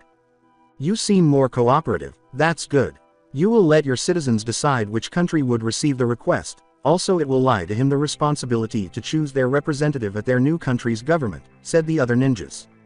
The daimyo became even more pale. Don't worry about your future, we can guarantee you that the new daimyo of your country will make sure that you will receive a very generous allowance and a place for your retirement. Your lifestyle won't be as good as your former one, but it will be still above the one from a mid-class citizen, and you won't have to worry about work anymore, stated one of the female ninjas. But you have to remember to keep your mouth closed. Other daimyos will deny that they hired somebody to force you to take this decision. You don't know who you are, but we will always know who are you and where are you. Understand? Other ninjas replied. The daimyo nodded and let out a sigh. Final flashback. At the moment Wave citizens receive the notice, it is obvious that they will choose to join Fire Country and Kaiser Tazuna as their representative, said Kushina. The Fire Daimyo will be very pleased. Because nobody can prove that Konoha attacked Wave's daimyo, other villages and countries wouldn't dare to accuse Konoha and Fire Country of hostile expansion, Minato stated. Kakashi relaxed and gave a nod. It was unquestionably one of the most successful missions in Konoha's history. Day after, Konoha ninjas were on their way back to Konoha after bidding farewell to his new friends. Every child, including Sasuke, was incredibly happy. If they were successful in making their payments, they would get a huge bonus. Abruptly, Naruto's bracer began to contain some words. Within seconds, the blonde's expression changed from one of surprise to one of panic. In order to read it more clearly, he removed his bracer. Hinata, he cried as he charged toward Konoha and handed Kakashi his bracer. Haku said, Naruto, where are you going? What happened? Kakashi examined Naruto's bracer, which said, I'm Lee, Naruto. You must go back to Konoha as soon as possible. Hinata is in the hospital and is in very poor health. A hawk was soaring in Konoha's direction. After all, Konoha had been using those honorable birds as messengers since the time of Tobirama, so it wasn't odd at all. The hawk itself, or more precisely, what was going on inside its head, was the oddity. The hawk was thinking about a certain Hyuga girl, not about getting home and getting a treat from its caretakers. With his true henge technique, Naruto would be enjoying the feeling of flying under the shape of a bird of prey if he weren't so concerned about Hinata. Why did Naruto transform into a bird when he was able to fly on his own? Explaining it was simple. Flashback. After Naruto stunned everyone by demonstrating his father's flying technique, Minato made the decision to teach him some flight lessons to help Naruto become more proficient in the area. Naruto was initially excited about the prospect of learning some acrobatics, but his attitude changed when Minato handed him some books on meteorology and bird physiology and started to go over the key points with him. Why do I have to learn this? We never used these books when you began to teach me how to fly, said Naruto. It was because first you needed to gain enough control of your wind chakra and the seals on your cloak to take off. The knowledge of these books was not necessary until now. I want you to understand why birds or ourselves can fly and the physics involved on that. If you know why you can fly, it will let you improve your flight ability better, said Minato. I understand about the meteorology book because I will be in an aerial environment, but why the book about birds? You told me that our flying method was a bit different from them, especially the takeoff part, Naruto replied. Why don't you let me show you the bird part with a small aerial race, replied Minato. Sure, Naruto cried. He enjoyed playing and competing with his father even though he knew he had no chance of winning against him just yet. They set the timer and entered the starting point. Minato simply stood with his arms crossed as Naruto started to gather wind chakra. Naruto took off, creating a lot of dust, when the timer struck 0. Minato only made one hand gesture. Henge, he shouted, assuming the shape of a hawk.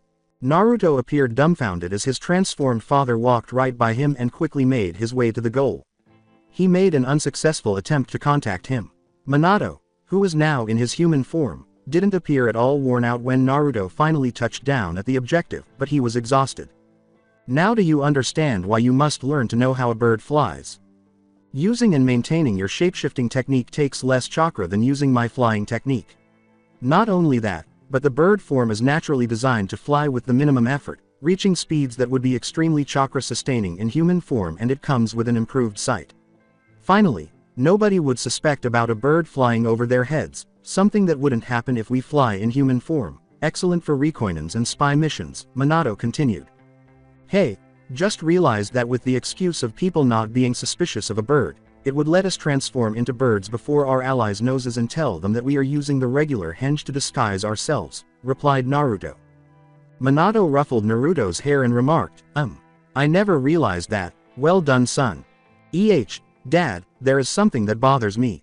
What's the point of our flight ability while we could transform into creatures who fly better, have better sight and spends less chakra, said Naruto. It's easy, Naruto. In bird form we cannot do things like throwing kunais with explosive notes to our enemies, perform jutsus that require hand seals or carrying our allies. In human form we are less effective flyers, but we are more versatile. For that reason you have to master both flying methods, said Minato. Yes, Dad, I will master both methods in no time. And if I don't make it, then I will fly 500 times around Konoha, said Naruto. Minato's perspiration stopped. He spent too much time with Lee. I should suggest Jiraiya to assign Naruto to more temporary teams, believed. Final flashback. As a very committed student, Naruto loved Kage Bushin and soon became able to fly freely in both forms. With Jiraiya's head now accompanying the former Kages, he was able to see the Hokage mountain with his more accurate bird form eyes. Resuming his human form, Naruto made his way to the hospital. He was tempted to enter Hinata's room through the window, but he chose to use the main entrance since he was unsure of which room was designated for her. He made his way to the middle-aged receptionist who was reading a book. Naruto said, "Can you tell me where is Hinata-chan?" Without taking her eyes off the book, the woman asked, "What Hinata?" "Hinata Hyuga," Naruto answered. The woman pointed to a sign depicting a nurse with her index finger over her lips without taking her eyes off the book. "Stop making noise. This is a hospital. Isn't it Hinata Hyuga? She is located in room 216. Do you start to think of her as a friend or acquaintance?" As she gave him a pass, the receptionist asked, "As a teammate and friend. Many thanks." Saying that, Naruto took the pass. The receptionist, who had seen such scenes before, finally looked up from the book and glanced at Naruto as he walked away. "Comrade on the team," she thought, "you wouldn't be the first boy to come here and ask for a girl," referring to her as his teammate, and then come back years later and ask for the same girl, referring to her as his pregnant wife. Naruto hurried to the second floor and located room 216. He opened the door without hesitation and was only distracted by Hinata's sleeping form on the bed. He heard a slight crashing sound, but he didn't care. "Hinata-chan, are you okay? Who did this to you? Talk to me, please," Naruto cried. A recognizable voice said, "Hinata is asleep. She has a case of chakra exhaustion. It would be better if you let her sleep." At last, Naruto became aware of the other people in the room. Kyoko, Neji's mother, was the one who spoke to him. Hanabi, who was seated beside Hinata, and a young Hyuga in his 20s were also present. Neji was also in the room, and Naruto saw that the young prodigy was bleeding from his nose. "Whatever happened to Neji? You're thinking perverted thoughts while your cousin is in the hospital?" asked Naruto in an undignified manner. "Keep in mind that he is the future Hokage, the apprentice of the Yondaime, and the son of the Yondaime and your sensei. Remember that," Neji thought, fighting the impulse to beat the foolish blonde senselessly. Hanabi clarified, "When you opened the door and struck Neji Nisan in the nose, he was in front of it." Naruto shot Neji a pitying glance. "Well, I apologize, Neji." With his hand behind his head, Naruto uttered, "I came here without thinking because I was so worried about Hinata." "I accept your apology, Naruto-san. I'm going to find a doctor to fix my nose, if you don't mind," Neji said as she left the room. With her indigo hair sprayed over the pillow, Hinata reminded Naruto of the sleeping princesses from the Western stories his father had told him about, the ones who were asleep until the prince came and kissed them. Naruto stared at Hinata's sleeping form, which he had never seen so beautiful. The boy blushed slightly and smudged the thoughts. How did Hinata's chakra exhaustion occur? In an attempt to avoid thinking about his teammate, Naruto was asked.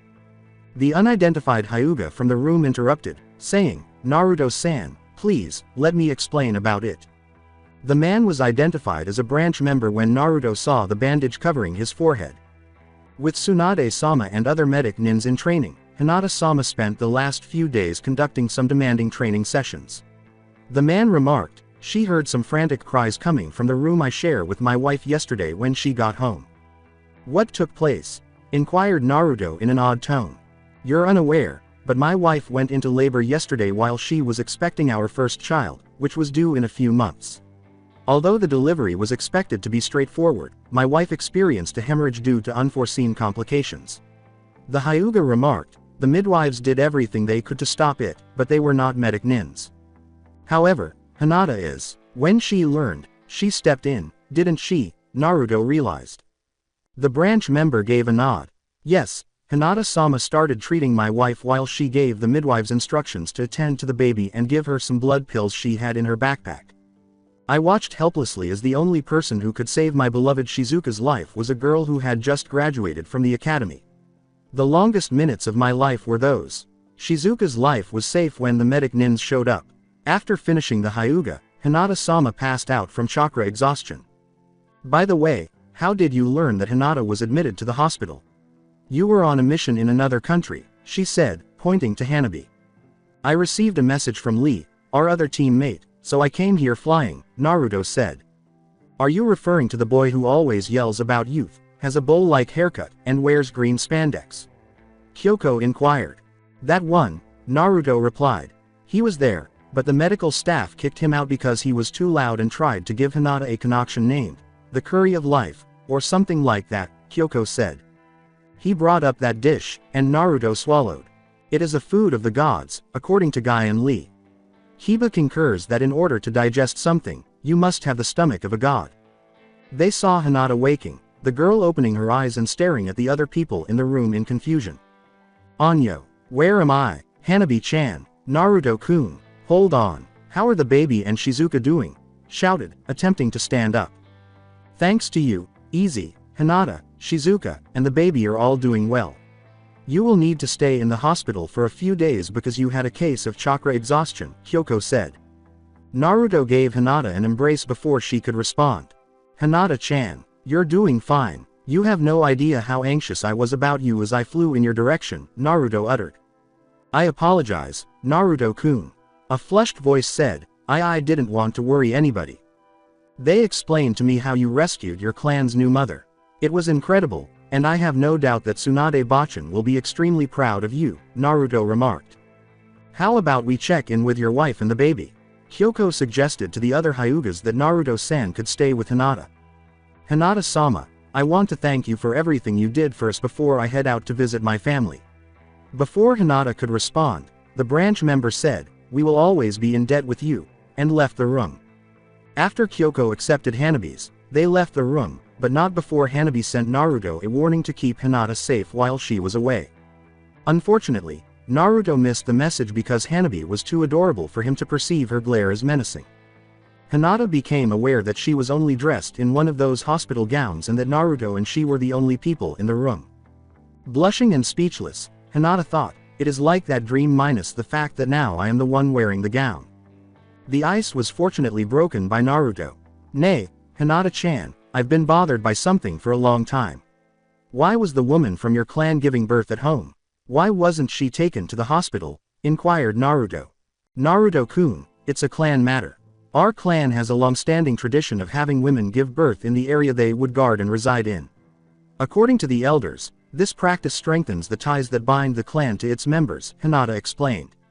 "However, why don't you call in hospital doctors to assist if your family chooses to give birth at home?" inquired Naruto. "Keeping the babies at home also helps to better protect our clan's secret because the newborn baby can be examined and the umbilical cord cells can teach us a lot. We don't allow anyone from outside the clan to be close to them because of this," Hinata clarified. Naruto paused for a moment, thinking. However, that custom only made sense when your clan had its own medic nins and they couldn't trust outside medics, prior to the Hyuga clan joining Konoha, Naruto realized. Hinata remained silent because she felt ashamed of her clan's lack of common sense in protecting their priceless blood limit. Naruto remarked, "It's good to see that this stupid tradition will change soon." "Well?" Hinata inquired. You'll break that dumb custom when you take over as clan head. Naruto grinned and said, even if you choose not to alter the custom, it won't be an issue anymore because your clan will have your incredible medical abilities to prevent tragedies as you did. Naruto only needed a few words to lift Hinata's spirits, and she smiled and flushed. I'm grateful, Naruto, she declared. I'll try my hardest to improve things in my clan. I'll keep my word. Quote. Because that's our ninja way, Naruto added, finishing the sentence. When does the point come when you beg to kiss each other? A voice said. Sakura, Choji, Lee, Tenten, Kiba, Shino, Yakumo, and Sai were observing Naruto and Hinata as they turned at the door. Baka, that's not the kind of thing you ask. Sakura yelled as she struck Sai in the head. Hinata, poor thing, hid her head behind the sheets because she was so embarrassed. She briefly wished she had retained the ability to pass out in such circumstances. Sakura, Choji, Lee, Tenten, Kiba, Shino, Yakumo, and Sai were observing Naruto and Hinata as they turned at the door. Baka, that's not the kind of thing you ask. Sakura yelled as she struck Sai in the head. Hinata, poor thing, hid her head behind the sheets because she was so embarrassed. She briefly wished she had retained her capacity to pass out in such circumstances. Hello everyone, have you also visited Hinata? Naruto said, attempting to shift the conversation. Yes, as soon as I learned, I came here. To help me relax, the doctors suggested that I take some laps around Konoha.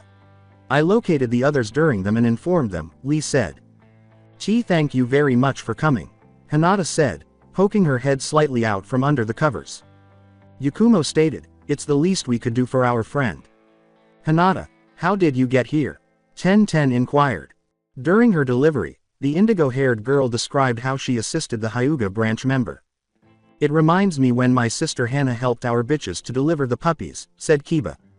Stop being so impolite. Dogs and humans have different delivery methods. Sakura cried out. True, it's like trying to pass something as wide as a melon through a hole of a plum's size, said Sai. Regarding that statement, no one commented. Naruto, where are the other members of the special team? Why don't they join you here? Shino inquired. Naruto skipped the part where he transforms into a bird and told them how he received Lee's message and how he flew back to Konoha. Astonished by the unique seals, his friends asked Naruto to make some for themselves, but he explained that he needed the Hokage's approval to do so. Danzo-sama would love to get the secret of those seal, Sai thought. Could you let us know how Ino, Shikamaru, and the others are doing? Choji inquired. After nodding, Naruto spent the next few minutes explaining the mission to Wave to everyone, and when he brought up Hidan, no one noticed the sparkle that came on Shino's glasses. Sakura was so relieved to learn that Ino shocked everyone by taking control of Hidan's body that her heart nearly stopped when Naruto got to the scene where Hidan nearly killed Sasuke. I'm grateful, Ino-chan. I will always be indebted to you, Sakura thought. Naruto finally arrived at the scene where Kaiza and Tsunami were married and celebrated as heroes. When Naruto revealed that Sasuke danced with Ino and other girls, Sakura's eyebrows shot up. Ignore the never-ending debt. Ino pig, you'll pay for exploiting Sasuke-kun's gratitude. Inner Sakura cried out. The door suddenly flew open, slamming into Sai, who was standing closest. My daughter is where? Hiyashi asked sternly as he hurried into the room. Because of her Hyuga training, Hinata was able to see that Hiyashi was extremely tense, even though he appeared to maintain his calm and unassuming demeanor to the majority of the people in the room. Chu-san, I'm all right. She explained that it was simply a case of chakra exhaustion. Hiyashi calmly replied, I know, I just came to see how you are. But Hinata saw that he was quite happy to see that she was okay. Neji said, I told you that she was fine, Hiyashi-sama, as he entered the room with a number of elderly Hyugas. Sai's bleeding nose caught Neji's attention. I'm going to guess that it's a door, he inquired. Yes, how are you aware of it? Sai inquired. Avoid asking. Neji answered. Naruto identified the Hyugas entering the room as the elders of the Hyugas from the dinner a few months prior. I think that it would be nice if we leave Hinata alone with her family, they must have a lot of things to talk about, said Shino. Why, I don't want to go just yet, Naruto objected. Sakura dragged him away and said, shut up and come with us. Lady Miho did not fail to notice Naruto's disgusted expression. Hinata truly understood him. Everything is proceeding as planned, she thought. Honorary elders, I sincerely appreciate you coming here. As soon as the last of her friends had left the room, Hinata said, I apologize if my circumstances frightened you. When the time comes, you will be the one leading the clan. We naturally worry about your health, one of the elders remarked. However, another pointed out, we ought to reprimand you for your risky actions. It was too dangerous to use your medical jutsus in that way when you were already exhausted. Protecting the main family is the responsibility of the branch family, not the other way around. The elder anticipated that Hinata would look down in embarrassment at his remark, but to his surprise, Hinata turned to face him. I apologize to Satoshi-san, but I refuse to acknowledge my actions. In addition to being the heir apparent of the Hyuga clan, I am a medic nin and a ninja of Konoha. As a medic nin, it is my responsibility to provide medical assistance to anyone in need, and as a Konoha ninja, it is my responsibility to protect Konoha citizens. This is what family members do to each other, so even if I had been a civilian, I would have done everything in my power to help Shizuka-san, Hinata stated solemnly. Every Hyuga was unable to speak. They were aware that Hinata had been growing stronger since she first became friends with Naruto, but they didn't think she would have the courage to challenge an elder or come across as so certain of her convictions. The elders recognized that they were powerless to refute Hinata's claims, and while Konoha's laws pertaining to clan autonomy would allow them to discipline Hinata for questioning them, doing so would land them in hot water with Jiraiya and Sunade for disciplining their subordinates simply for carrying out her duties. Hiyashi's concerns about his daughter's capacity to handle the elders when she assumed leadership of the clan were allayed by the way she was handling them. He thought, she will do an excellent job. Neji was ashamed of his hatred and contempt for his cousin. I will make sure that the branch family finds out about the way she confronted the elders, he said. Before things worsened, Lady Miho made the decision to step in. Please, please, please. Our purpose is not to debate. Tell me about your most recent missions, Neji and Hinata, she inquired. When Hinata and Neji informed everyone about their training schedules, missions, senseis, and teammates, the tension seemed to vanish almost magically. What, do you mean that Lee can call forth turtles now? Neji asked incredulously. Yes, Ni-san. It appears that Guy-san is connected to them, and after evaluating Lee's youthfulness, they left him to sign the contract. Given their lengthy lifespans, which cause their minds to develop more slowly, it appears that turtles favor youthful summoners. According to Hinata, a 60-year-old turtle is still regarded as a child by them. With a drop of sweat, Hiyashi thought, so this explains why Guy is like that. However, it still doesn't clarify how Lee is able to call them. Hiyashi remarked, he is not supposed to be able to perform ninjutsu. Naruto-kun covered Lee's arms and chest with large, intricate seals. When Lee chooses to activate the seal with specific keywords, Hinata explained, the seal gradually absorbs and stores chakra from Lee's body and uses it to execute the jutsu for Lee. Thus, theoretically, ninjutsu would be available to a civilian who possessed that seal or one comparable to it. Given their limited chakra reserves, it would undoubtedly take them longer to store the required chakra, but the tool would be invaluable. Lady Miho thought, nobility and wealthy men would love to have some of the shinobi's power. Seals able to store and perform ninjutsu for the users. It looks like the former Kazama clan had more secrets than we thought, said an elder. No, Naruto did not pick up that knowledge from his father's relatives. The family of Lady Kushina produced these seals. Neji stepped in and said, Minato improved and refined them. How are you aware of that? The other elder inquired. My sensei is Lady Kushina, as you are aware. Even though she lacks her husband's practical skills, she is practically on par with him in terms of seal knowledge. She has already taught us how to make explosives, store seals, and other practical items. Neji clarified, Ten is particularly excited about it. Let's just hope that she doesn't try to teach you things that you are not supposed to know, Neji, said the older man. Now that I understand, the seal Lady Sunade has on her forehead functions very similarly to the one on your teammate. Do you believe they are connected? Hiyashi remarked. Lady Sunade said that it was a departure gift from her grandmother that would save her life in extremely dire situations, but she shouldn't abuse it, Hinata said. That was Lady Miho's opportunity to share the last thing she had learned about the Uzumaki clan. I take it that you are referring to the Shodai's wife, Mito Senju. Given that Sunade was known as Mito Uzumaki prior to becoming Mito Senju, it makes perfect sense for her to have that seal, Lady Miho remarked with a smile. No one spoke. Are you certain of that? Hiyashi inquired. Lady Miho gave a nod. Indeed, it was difficult to determine that Mito Senju was originally from the Uzumaki clan because she was already married to Hashirama at the time he established Konoha. She is also Kushina's grandmother.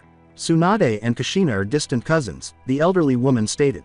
Someone opened the door and entered the room before the other Hyugas had a chance to process the new information. Sunade herself happened to be there, and she didn't appear to be very amiable. "I've finally located you. Are you aware of how foolish you were?" Sunade cried. I'm sorry Sunade-sama, I did what I thought that was best," Hinata replied. "I'm speaking to your father and these bigoted idiots from your clan, not to you, Hinata. With that custom of having babies at home, what in hell were you thinking?" Sunade asked angrily. As best as she could, Lady Miho clarified that it was a means of better safeguarding their lineage, revealing the same justifications Naruto had previously been given. "Hey, as if I'm going to accept that. The true reason is that people from noble clans, whether they are ninja or civilians, do not want their children to be born in the same location as commoners because it casts doubt on their alleged superiority. How can they claim that being born the same way makes them superior? I treated a number of wealthy or noble women who insisted on giving birth at home in the months prior to my return, when I was available as a doctor to settle my debts. Naturally, I provided them with a service that only people with their level of status could afford," Sunade thought. "After realizing that this practice was too dangerous for our clan, I made the decision that going forward, the Hyugas would raise their children in the security of Konoha's hospital. I would just like to request that one of our members oversee the deliveries so that our secrets are adequately safeguarded throughout the event," Hiyashi said. One of the elders was about to object, but he understood that it would reflect poorly on the Hyuga clan if he questioned Hiyashi's decision in front of someone like Sunade. "That's a very smart move," Sunade said. "How about you accompany me so we can talk about the terms and give Hinata some time to rest?" With a nod, Hiyashi and the vanquished elders departed the room with Neji and Sunade. Naruto entered the room with a box 5 minutes later. "Greetings, Hinata-chan. I have something you will enjoy. Why do you look so content?" he inquired. Hinata continued by explaining to him Sunade's intervention and how the issues she wished to address had already been addressed. "Naruto-kun, Anyo, what's inside the box? It has a pleasant scent. Is it what I believe it to be?" Hinata inquired. Naruto opened the box and said, "Yes, I brought cinnamon rolls, from your favorite maker, by the way." Hinata would have embraced and kissed Naruto on the lips if they were a formal couple, but since they weren't, she had to keep her emotions in check, thank Naruto, and share the rolls with him. Regretfully, a nurse arrived and removed the rolls, stating that Hinata should only have healthier food until she was better. The following days turned into a contest between Naruto and the medical staff, with Naruto attempting to bring ramen, cinnamon rolls, and other snacks into Hinata's room and the medical staff attempting to find him and remove the food after Naruto asked if Hinata could have ramen and the nurse refused, which he interpreted as an insult to ramen and a challenge. Naruto's prior experience as a prankster helped him win the competition. One of his best tactics was to henge himself into anyone who knew Hinata and safely bring the items into the hospital. But when people started to mistake him for the people he imitated, especially after Jiraiya attempted to kiss him while he was ensnared in Sunade, he had to change his approach. The early mission to Weeb was several months ago. During that period, Hinata was released from the hospital and resumed her regular activities with her team, but not before Sunade gave her a brief reprimand for taking such a risk to her health and commended her for her perseverance as a medic. A few days later, Konoha was informed that Wave Country's request to be annexed to Fire Country had been approved by the Fire Lord. With a few minor exceptions pertaining to laws that differed from those in Fire Country, the new Wave region would retain the majority of its autonomy and customs, just as other Fire Country regions were administered by local governors. The fact that Tazuna was selected as Wave's governor was not shocking to those who were aware of the mission to Wave because of his bravery in facing Gedo, beginning construction of the bridge that would link them to the mainland, and enlisting the ninjas who assisted them in rescuing their nation from Gedo. Kaiza was selected to represent Wave in Fire Country's capital primarily because his people trusted that he would defend them and not be intimidated by Fire Country's nobility. The former fisherman bemoaned having to relocate to the capital and take his new family away from his native land. He would have liked to remain in Wave and led a modest but contented life as a fisherman. Inari was overjoyed by the modifications. He could enroll in the Ninja Academy because the capital was only a few miles from Konoha, giving him the strength to protect his loved ones, his Wave friends, and his new neighbors. Because he wasn't from a ninja family, the boy had to overcome many obstacles before he could succeed, but he was adamant about it, and when Naruto introduced him to the Konohamaru Corps, they welcomed him with open arms. At Konoha, the announcement that Wave would be joining Fire was received with differing views. Konoha would receive more missions and more money from the enrichment of Fire Country, especially now that they have more land to defend, but this would also require more work. There were many missing ninjas in Wave Country, which had to be apprehended or driven out of Fire Country's territory due to its former status as a nation with no connections to or commercial dealings with ninja villages. The demand for missions in Fire Country, particularly patrol missions at the new territory, increased as a result. Jiraiya believed that the Konoha 15 and other genin teams could gain experience from those missions in a good and safe way. The genins mostly had to deal with bandits and thugs because most of the missing ninjas who wandered through Wave Country left as soon as they learned about the annexation. Jiraiya thought it would be wise to temporarily add a chunin to the teams that would lead the mission, with the Jonin sensei only taking action when necessary, in order to make things safer for the genins. In addition to making the genins safer, this would allow the chunin to gain the experience they needed to become the squad captains they were meant to be. Jiraiya thought, that's killing two birds with a single stone. The Yondaime Hokage didn't anticipate that the chunins assigned to the Konoha 15's genins teams would be surprised to learn that their only advantage over some of the genins was their physical strength due to their field experience and age difference. It was particularly painful when they realized that those new genins had superior ninjutsu or taijutsu after witnessing the feats of powerhouses like Naruto, Sasuke, Neji, or Lee. The majority of them chose to take their training more seriously after feeling that it was an insult to their ninja pride. Jiraiya thought, I didn't see that coming, but I won't complain, after learning of it. To Jiraiya's dismay, a small stack of scrolls containing the D-rank missions on waiting list soon appeared on his desk as a result of more ninjas accepting missions outside of Konoha, which reduced the number of ninjas available for D-rank missions. Jiraiya nearly gave the teacher a hug when Iruka asked the Yondaime if he could give the last class's students some D missions to complete as practical training, with the students getting less money. Some seasoned ninjas who watched the previous class's pupils said the former chunin was teaching the aspiring ninjas a great deal. Iruka was able to provide individualized instruction to all of the students who required it without worrying about not having enough time to attend the others because of Kage Bunshin's magic.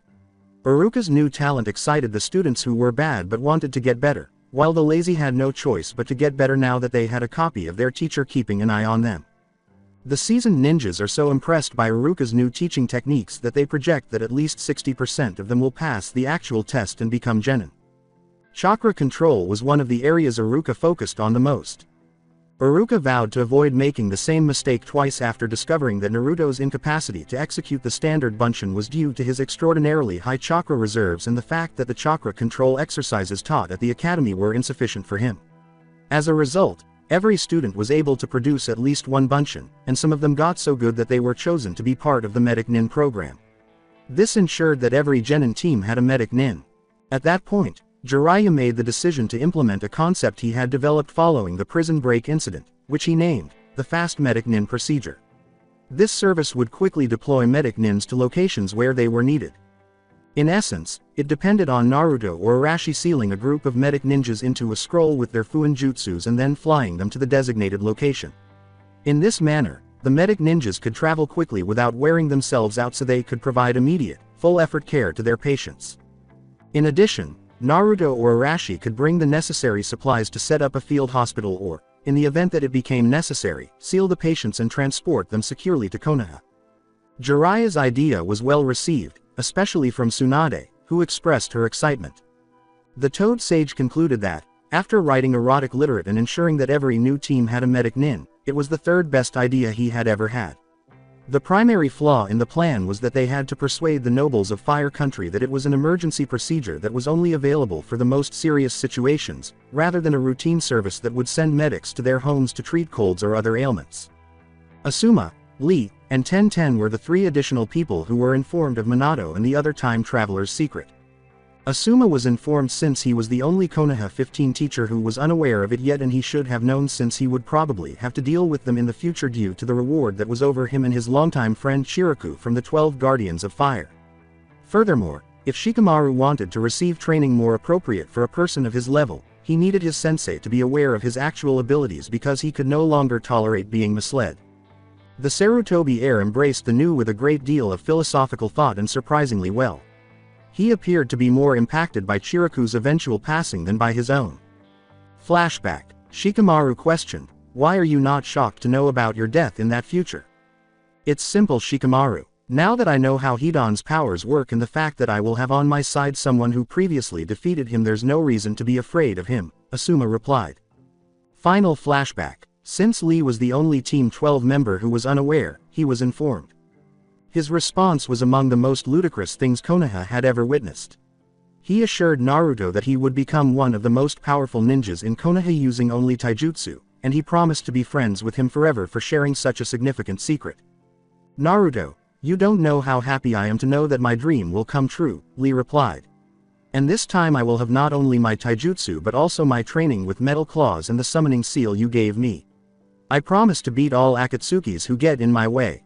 And if I don't manage to do it, then I will look for them to whenever they are hidden and I will fight them until they abandon their unyouthful ways." Ten was informed for the same reason. Kushina believed that since she was the only team member unaware of the secret, she should be aware of it. The Kunoichi was taken aback to learn that her sensei had married the Yondaime Hokage despite this, and that she had taught him multiple seals that increased his strength. Additionally, Ten was deeply moved by Kushina's true story from the previous year. She deposed Sunade as Kushina's top admirer after becoming so enamored with her sensei's will. "But don't expect me to dress like her or to grow my hair and dye it red, I'm not Lee," she yelled. It wasn't just Ten who grew closer to Kushina. Kushina continued to teach Naruto and Hinata specific lessons under the pretext of assisting them in honing their combined technique, the Rasen no Kami Bless Cage Bunshins. In many of those lessons, Naruto was required to practice alone, which allowed Kushina and Hinata some alone time to talk. The girl found it very romantic that Minato found her by following the red hairs she left on the road, and she was shocked to learn that Kumo had also attempted to kidnap Kushina when she was younger. In addition, Kushina described to Hinata the Shugo Hake Rokuju Yansho, a technique developed by her future self, and some of the missions that she and Naruto would go on to complete together. The Hyuga girl was genuinely interested in it and made a note to ask Shino more questions about it the next time they cross paths. Should I tell Hinata that Naruto saw her naked during one of those missions but he didn't recognize her? No, I'll better wait until they become a couple, Kushina was thinking.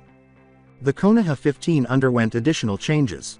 Sai and Yakumo discovered that they shared a love of painting. Both Kiba and Akamaru were able to learn some new clan moves, and Kiba's mother's admission that he was stronger than both his sister and herself at his age greatly boosted his ego. Soon then struck him, reminding her son that it was who was stronger now that counted. Neji and Haku discovered that their fangirls fantasized about them acting like yaoi. Haku handled it amusingly. Neji nearly required medical attention. Shino and Shikamaru made the decision to act as matchmakers for Kurenai and Asuma. Asuma was informed by Shikamaru that he and Kurenai would become lovers, and Shino reciprocated with Kurenai. They failed to inform them that the other person was also aware that they would eventually become a couple. Sakura was the one who changed the most. Team 8 had the misfortune of encountering a group of dangerous missing nins one day after returning from a mission. The Pinkett didn't take it well when she had to impale a kunai into a man she kept paralyzed with genjutsu in her first life. Remarking that it was either the enemy or them, Sasuke reassured her, which surprised her. Later, he said that he was glad to be on the same team as her because she was a true kunoichi and he could trust her with his life. Until one day he received a mission request from the film studios that adapted his novels for the big screen. Everything in Konoha was going well, especially for Jiraiya, who now had everything a man could want. It looks like there's another mission that will happen earlier. I hope that it would end as good as Waves, he was thinking. He was unaware of his error. Since her uncle Dodu killed her father and took over Snow Country, Koyuki Kazuhana's life has not been easy. The fact that she was able to flee her former kingdom through the efforts of the young Konoha Jonin Hitaki Kakashi, who placed her in the custody of Asama Sandayu, one of her father's most devoted servants, was one of the few things that brought back memories of those times. After that, things improved a little. After taking some classes and changing her name to Yuki Fujika's, Sandayu discovered that she had a remarkable gift for interpretation. Her role as Princess Fune, a heroine who battled evil with the aid of her supporters, helped her become one of the most well-known actresses in the world. The fans, obnoxious people who wanted to meet her, get her autograph, and do a lot of other pointless things, were the worst part. Fortunately, One benefit of being a well-known actress was that, as many people have said, a diva's temper didn't bother them too much if you treated them badly. Unfortunately for Koyuki, Sandayu didn't share her opinion and insisted that they return to Snow Country eventually so that she could assume her rightful position as the nation's legitimate ruler. Koyuki wouldn't mind working as an actress for the rest of her life. How many times did she tell him that she had no desire to go back there? She couldn't see that place as her home. It brought back many unpleasant memories, and she wanted to avoid Dodu and his men as much as possible. She therefore tried her hardest to get away when Sandayu informed her that they would be filming the next movie at Snow Country. If it weren't for that obnoxious blonde boy who also happened to be a fan of one Princess Foon, she would have been successful. And among the most tenacious. No matter how many times she tried to get away from him, the boy always found her and told her to go back to her house and take her proper place. She was knocked out at the end by some hand signals made by a sick-looking man posing as his sensei. When she woke up later, she discovered that he had applied genjutsu to her. En route to Snow Country on the boat, her curses impressed the boat's sailors as well. Using Naruto, the young Jinchuriki made the decision to speak with Princess Koyuki later after noticing that the stream of profanity and foul language entering her cabin didn't stop. Geez, she is still angry. I'll wait until she cools down a bit more. I'll go to see the others, he considered. The other pair teams assigned to the mission were chatting on the ship's deck when he arrived. The first team was Team 12, Naruto's own squad, which included Lee, Hinata, and himself. Their sensei was Hayate. Team 8, led by Kurenai and composed of Sasuke, Sakura, and Haku in place of Shino, was the second team. Kurenai inquired, "How is our client, Naruto? She is still angry with us for kidnapping and forcing her to come to Snow Country against her will, as she says," said Naruto. "You omitted the curses," Sasuke remarked. "Like hell I will repeat what she says. If my parents or Iruka-sensei hear me they will force me to wash my mouth with soap," said Naruto. "Perhaps we should introduce her to them," Haku said. By the way, Sakura, how did Shino take that I would take his place in this mission because my bloodline would be a great advantage?" "Don't worry, Haku, Shino doesn't mind at all. It happens that Snow Country and other places with similar cold environments are forbidden place for Abarames. Bugs can't survive in cold temperatures for too long and the Kikai bugs are not an exception. If Shino came with us he would have been forced to keep the bugs inside his body," Sakura said. "Yes, that's one of the main reasons because the Aburame clan joined Konoha, because our village is placed at Fire Country, a land where there's always warm weather so they can breed their insects during all year's time and not only during summer," said Naruto. Sakura and Sasuke gave Naruto a startled look. "What? Remember that my current training methods include book knowledge. It has been more than a year and a half since that," he replied. Sakura appeared somewhat embarrassed. "Sorry Naruto, old habits change hard. I still can't believe how much things changed in such short amount of time. Technically we should be still at the academy, getting ready for the exams, not doing missions outside Konoha," Sakura replied. "If it was not that new rule instated by the Yondaime that said that new genins should wait at least a year before taking the Chunin exams for first time, there's a good chance that we would have been recommended to take the exams at Iowa," Lee said. When Shikamaru persuaded Jiraiya that the Chunin candidates required a minimum amount of genin experience to better fulfill their roles, Naruto reminded himself. Because he detested the responsibilities that came with the Chunin rank, he had a sneaking suspicion that Shikamaru was using it as a ploy to stay as genin for longer. The further he kept from Iowa, the better. He didn't mind it at all. "Shino-kun has been temporally assigned to your mother's team, isn't him, Naruto-kun?" replied Hinata. Naruto remarked, "Yes, he was. I wonder what they are doing now." In the meantime, Shino wanted to sneeze, but his nostrils were blocked by one of his Kikai bugs. "Atchoo." Kushina sneezed, wiping the hair of Neji, who was walking ahead of her. Ten asked, "Are you all right, Kushina-sensei?" "Yes, somebody must be talking about me. I'm sorry for your hair, Neji," Kushina replied. Neji replied, "It's nothing Kushina-sensei." As he combed his hair, he asked himself, "Why do I think that this is not the first time someone sneezes over me?"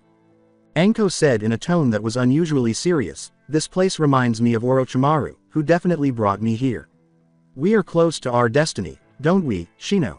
"Yes, we will reach Sea Country in a few hours.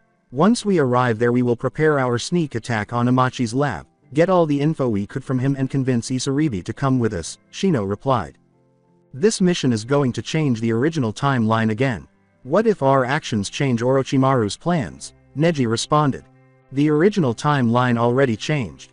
With Suna's economy fixed and a Kazekage who supports his village's alliance with Konoha, Orochimaru's plan to invade Konoha will be very different from the original if he decides to keep with it, stated Shino. He will keep with the plan, he hates Konoha too much. I bet that finding out that Jiraiya was the first choice to become Yondaime and now the current Hokage freaked him out. He will attack Konoha even if he only has his village alone. The true purpose of our mission is to rescue that poor girl Isaribi and bring her to Sunade to fix what they did to her, Kushina replied. Enko grinned savagely and said, I can't wait to get my hands on that Amachi. He will be a great training until I have the chance to face Orochimaru. With yet another sly grin, Kushina said, don't be too hard on him. I also want a piece of him. Tenten's eyes were starry as she gazed at the pair of kunoichis. Neji simply hoped that Hinata wouldn't turn like them while perspiring.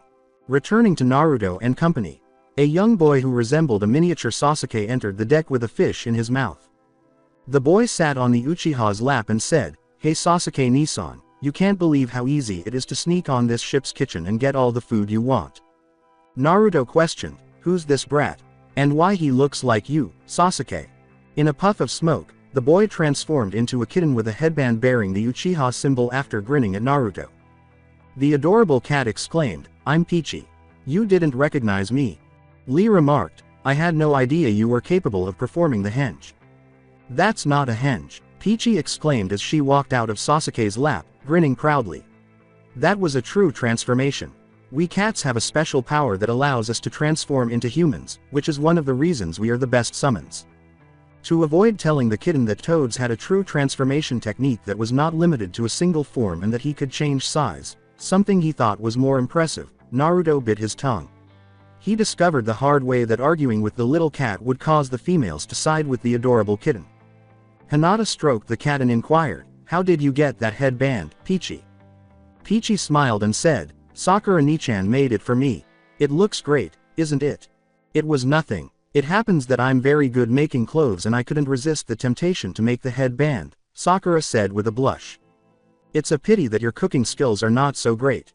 If you don't improve them, Sasuke will have to do that chore when you marry him, replied Peachy.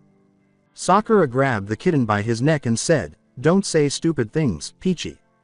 Some people entered the deck and identified themselves as the director and his team, Yuki and Sandayu. Whispering to Hayate and Kurenai, Sandayu said, we'll moor at a nearby island to film some scenes. Make sure to be ready to protect Yukie if something happens. Kurenai assured them that she would be safe. When Hayate saw the snow-covered island, he thought, I never thought I would miss my illness. I'd wish I had been replaced because the cold has happened with Shino. Naruto approached Hinata, who was thinking about the large blocks of ice on the way to the aforementioned island. Hinata remarked, the view is impressive, isn't it, Naruto? Yes, it is. Nay, Hinata, I wanted to ask you something, Naruto replied. What do you want, Naruto? You know that you can ask anything to me, Hinata replied. Naruto put his hand behind his head and said, Hinata, I was asking myself if you would want to hang out with me when we return to Konoha. Hinata nearly passed out. Hinata rambled, and Naruto-kun. Are you asking me for a date? Why you and me alone? As she played with her index fingers. Naruto grinned and said, yes. That's what I'm asking you. Without breathing, Hinata answered, I'll be very happy to go on a date with you and Naruto-kun. As he made his way to the boys' cabin, Naruto exclaimed, great. I can't wait until we return to the village. See you later, Hinata-chan. He exhaled in relief as soon as Hinata was out of view. Phew, why I was so nervous when I asked Hinata out.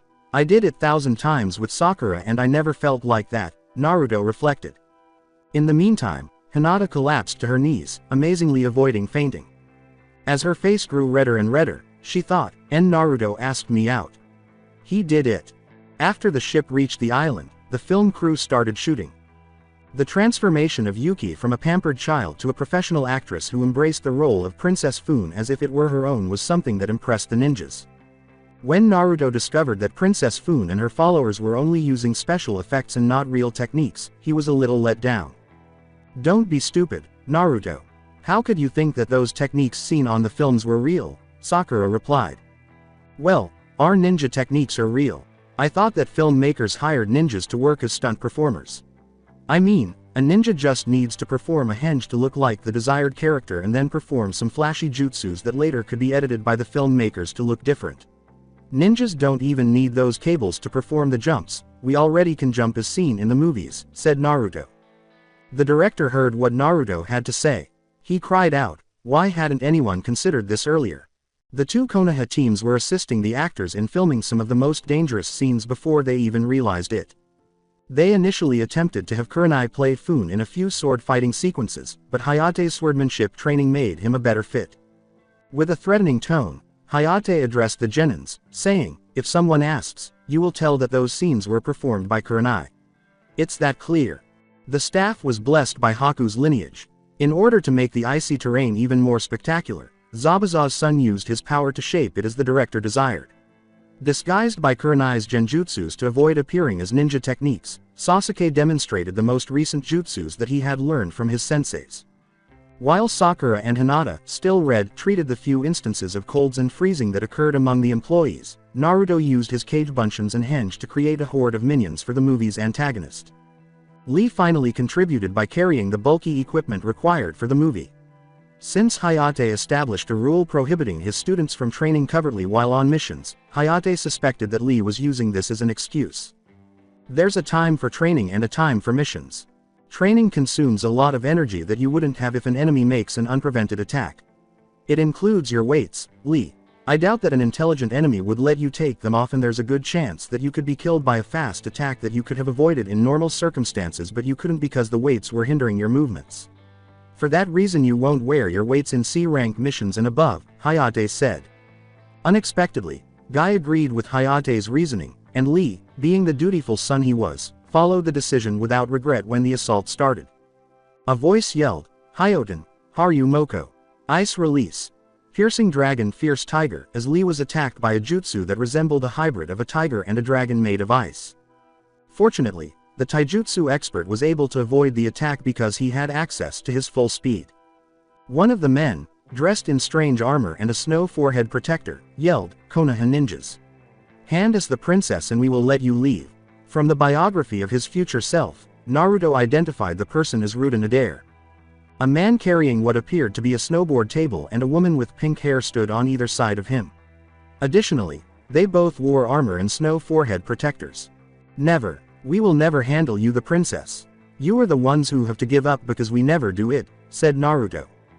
Yosh. Naruto talks for everybody. Your cold attacks won't be able to freeze us. We will melt your jutsus with our flames of youth, shouted Lee. While Haku and Hinata grinned and Hayate sighed, Kurenai, Sakura, and Sasuke stared at them in disbelief. While a number of snow ninjas materialized behind him, Nader remarked, how you dare, you brats. You don't know that you are outnumbered. Sasuke said sarcastically, thank you for making things harder for us, Naruto. As he made some clones, Naruto retorted, hey, don't blame me. Those ninjas were already there before I threatened them. Whatever, Sasuke said, MMPF. The conflict started. Lee turned to face the man with the snowboard table, Mizore. The pink-haired Snow Kunoichi Fubuki, who also happened to have a flying device integrated into her armor, engaged Naruto in an aerial battle. Sasuke turned toward Nader. The remaining Konoha ninjas were occupied with defending Koyuki and the film crew against the remaining snow ninjas. Out of all of them, Haku gave the best performance. The Hyoten holder rendered the snow ninjas' ice jutsus completely ineffective. Haku only needed to focus a bit more to be able to control his enemies' ice jutsus and use them against them. Furthermore, Haku never felt more powerful after learning that he could execute his jutsus on that terrain with very little chakra expenditure. The best part, though, was that he was able to memorize the hand signals used by his adversaries and learn all of their ice jutsus thanks to his ability to observe. I never thought that I would be in a battle that would strengthen me like this. I can't wait to show the new jutsus to Zabuza-sama, he said. When he heard a voice he didn't anticipate hearing there, his thoughts were diverted. A feminine voice said, well, you grew up a lot, Haku-chan. Please, be good and come with us. The boy's expression was one of shock at the source of the voice. A pair of ninjas with two impressive swords stood on either side of a beautiful red-headed woman. They all had on mist headbands. Who are them, Haku? Do you recognize that woman and the other ninjas? Sakura responded. The boy gave a nod. The ninjas at her sides are part of the 7 swordmen of the mist. She is Materumi, the strongest woman in mist. I doubt that we will survive this battle, he stated. Who are them, Haku? Do you recognize that woman and the other ninjas? Sakura responded. The boy gave a nod. The ninjas at her sides are part of the 7 swordmen of the mist. She is Materumi, the strongest woman in mist. I doubt that we would survive this battle, he stated. With Lee, the second beast's battle with Mizor appeared to be more of a race than a death-defying battle to an untrained eye. The speed and mobility that Mizor's snowboard table provided him when fighting on snow served as the foundation for his fighting style. His opponents were clumsy and slow in comparison to him. Ninjas believed that speed was the key to victory. If you were quicker than your opponent, you had won half the battle. Damn it, how can this kid move so fast? I can't use my jutsus having this guy at my side. Whenever I try to put distance between him and I with maneuvers, he just changes directions. The snow doesn't seem to hinder his moves at all. How is that possible? How can Konoha ninjas know how to perform the snow walking technique? Mizor pondered. As he took a sidestep to stay by Mizor's side, Lee thought, Yosh. Yondaime-sama was right. The sand walking technique that we learned during our trip to Suna lets us walk on snow without any problems. The same happens with the technique we learned in order to protect us from heat. It also works against cold. The snow ninja yelled, %n. Stop sticking to me, you and %. Lee abruptly halted his race and knocked Mizor down by striking him in the face. Moderate your language, sir. This is a ninja fight, not a tavern's brawl, Lee replied. Mizor remained silent. You are not going to talk. I'm fine with that, Anyo. Why don't you get up? Lee responded. It was only then that the green ninja realized his opponent was unconscious. The fact that strikes that would have been innocuous under normal conditions could be fatal was one of the major issues with fighting at high speed. As Lee ran toward the main battle, he thought, I think that I'm going to help the lovely Sakura-san and the others against the remaining snow ninjas. Using Naruto, one of the most unbalanced battles between Konoha and Snow's forces was the one involving the young Jinchuriki and Fubuki. Fubuki became extremely skilled at using the flying device built into one of the chakra armors since she was selected to wear it. Even though the device was designed for gliding and she was incapable of flying, her enemies were unable to recognize the difference until recently. Because Naruto had access to real flight, he was more maneuverable than she was. He could stop in midair, rise whenever he wanted, alter his speed whenever he wanted, etc. She yelled, Hyoten, Sabama Fubuki. Ice release. Swallow snowstorm. She thought, let's see if you can avoid this.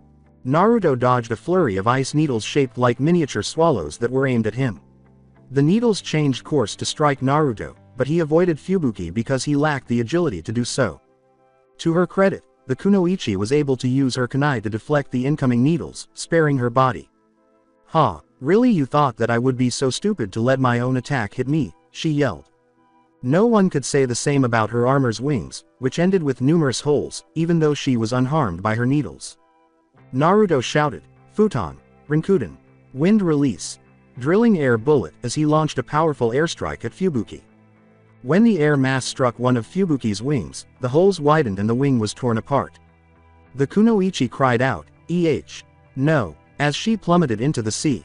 A group of snow ninjas on land threw shurikens at Naruto when he attempted to capture her, realizing too late that their actions had doomed one of their allies.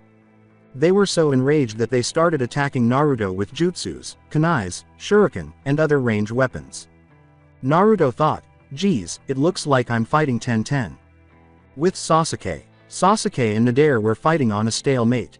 The Uchiha was quicker than Sasuke, but the snow ninja had more experience. Sasuke did not respond to Nader's ice jutsus with his own ice jutsus by using his Sharingan's ability to copy jutsus. Facing an enemy with his own techniques is a key to disaster simply because your enemy is better than you using them. For that reason it's better to use your own jutsus or those you didn't copy from your enemy, he used to say when he was teaching Sasuke.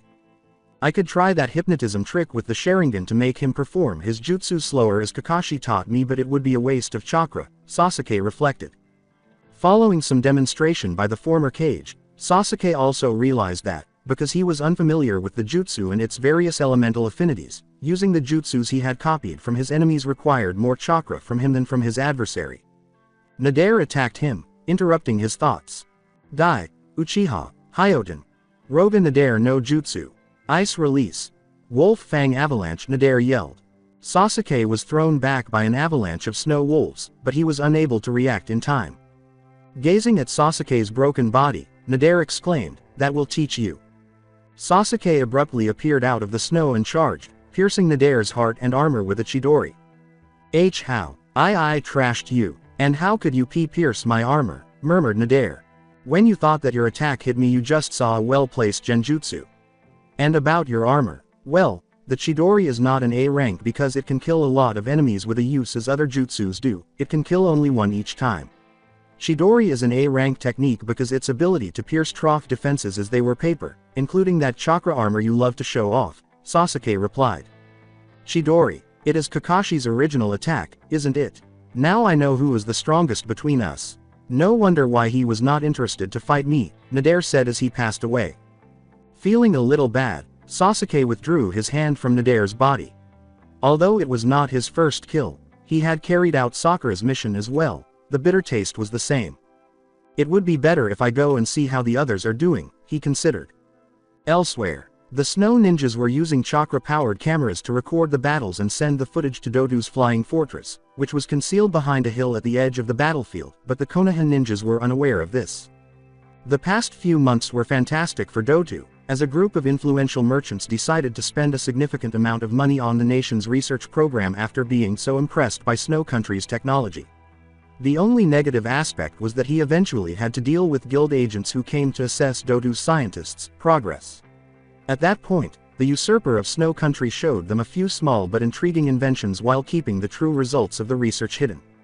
My discoveries are mine and only mine. When the time comes you and your money won't be useful anymore to me, Dotu reflected. Additionally, the guild assured Dotu that it would connect him with some strong ninja organizations that might be interested in forming an alliance with Snow Country. He didn't take it seriously at first, but after meeting the first group, he had second thoughts. Flashback. 7 hooded individuals accompanied the guild agent as they entered Dotu's throne room. The agent said, "Dotu-san, your visitors have arrived as we promised. MMPFH, it looks like they can't bear this country's weather if they have to cover themselves like this," said Dotu. As he removed his hood, a young man with an odd stitch-like scar under his left eye said, "The only reason we wear this hoods is to conceal our identities, Dotu-san. I would suggest you to measure your words before knowing who are you dealing with." Following his lead, the other guests also took off their hoods. "You," Dotu cried as he went pale. Mei Terumi was amused by Dotu's response and remarked, "It appears that you recognized Yagura, the Yondaime Mizukage. By the way, we are his escorts." Final flashback. Dotu saw an opportunity to demonstrate the strength of his ninjas to the Mizukage and his escorts when he learned that his niece Koyuki would be returning to Snow Country. He equipped some of them with the new cameras so they could broadcast live for them and another possible ally who had arrived that morning. The new visitor stood on a corner and watched the battle with interest, keeping his hood down. When Konoha ninjas easily defeated Dotu's shinobis, his smile vanished. The way Sasuke, Naruto, and Lee defeated Nader, Fubuki, and Mizor piqued the interest of the Mist ninjas. But they watched in anticipation as Haku defeated Dotu's ninjas with remarkable ease and success. How that girly-looking boy could use ice jutsus even more effectively than his men was beyond Dotu's comprehension. How can this be possible? Konoha ninjas shouldn't know ice jutsus. Fire Country doesn't have snow zones where they could practice them, he yelled. A man wearing an eye patch, one of Mist's ninjas, gave him a look. It is because Haku, that boy, is a holder of the Hyoden blood limit. He can use ice jutsus without having snow or ice around, just mixing wind and water elements by himself. Your ninjas don't have any chance against him, he is literally on his element, the man replied. Dotu's gaze expanded. The Hyoden blood limit. I thought that it was extinct. The ones able to use ice element jutsus outside cold places. The main weakness of Snow Country is that my ninjas cannot use their best jutsus, the ice ones, in warm places. That's the reason I need the weapon created by my foolish brother and allies in order to start my kingdom's expansion. I must capture that boy. If I manage to capture him and figure out how his blood limit works, I'll be able to replicate it on my ninjas, Dotu thought. One of the younger Mist Ninja, a golden-eyed boy, asked, how do you know so much about that boy, Ao-san? It's simple, Utakata-san, that boy is from our country. He is Haku, Momochi Zabuza's apprentice and servant. I never imagined that we would see him here. What should we do, Yondaime-sama? Replied Ao. For a brief moment, the cage stood staring at Haku. May, take Ryga and Rekka and go there to convince Haku to come back to Mist with us, Yagura replied. Two of the male Mist ninjas and the attractive woman nodded. What should we do if he refuses to come with us? Are we authorized to use force to convince him? I ask because he seems to be a Konoha ninja now. If his new allies support him, we will take the risk of a diplomatic incident with Konoha, stated May. You can take any measurements you seem fit. Konoha has been giving asylum to Zabuza, a missing nin from our village. At the worst case scenario, we can always argue that we just needed to capture Haku to interrogate about Zabuza. He is his disciple after all, Yagura said. With a nod, the trio of ninjas vanished into a whirlpool of foliage. Dotu grabbed Yagura by the collar and yelled, wait a moment. This is my country's territory, you can't order them to intervene without my permission. The room was filled with a very strong intent to kill, and the Mizukage's pink eyes, which had no pupils, turned yellow with black pupils. Dotu nearly threw up when he let go of the Mizukage. Remember that you are dealing with the leader of one of the 5 great villages, Dotou. That boy is Mist's matter and we won't tolerate any interference. Is that clear? Yagura asked. Why yes, Mizukage-sama. Pardon my impatience, Dotu rambled. Yagura returned his focus to the screen without saying anything. The Mizukage glanced at the hooded figure. What kind of power this man has. I should put an eye on him, believed. May and the other ninjas arrived at the battlefield a few seconds later, and the onlookers introduced themselves to Haku and the Konoha ninjas. The latest swordsman, Chojiro, said, let's hope that they manage to convince Haku to come with them. Unfortunately, when fighting broke out between the two sides, Chojiro's hopes vanished. Konoha's ninjas lost their numerical advantage when the remaining snow ninjas entered the battle.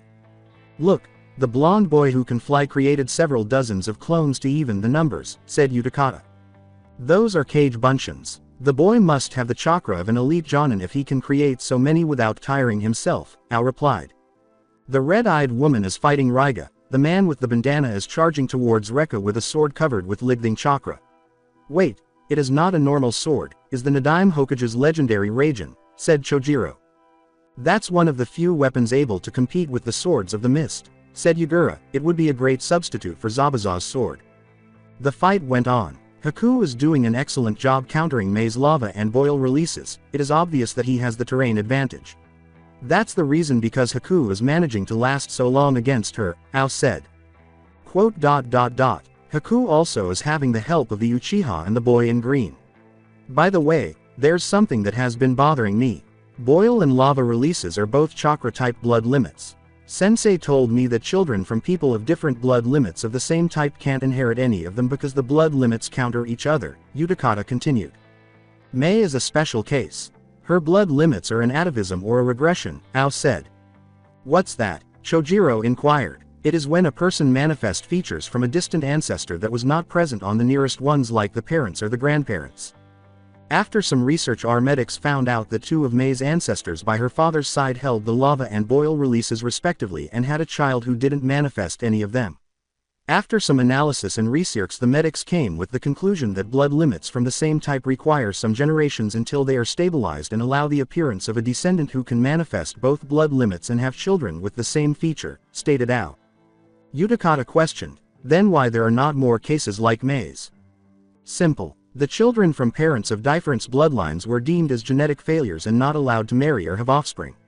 Mei's parents were civilians, with her father being descendant of a deserter from Konoha, one of those failures, Ao said. The hooded man listened carefully to Ao's words. The information was invaluable. That means that Sunade could have had children with 2 blood limits. It's a pity that she is no longer at the proper age to have them, believed. Look, Haku and the girls can perform medic jutsus.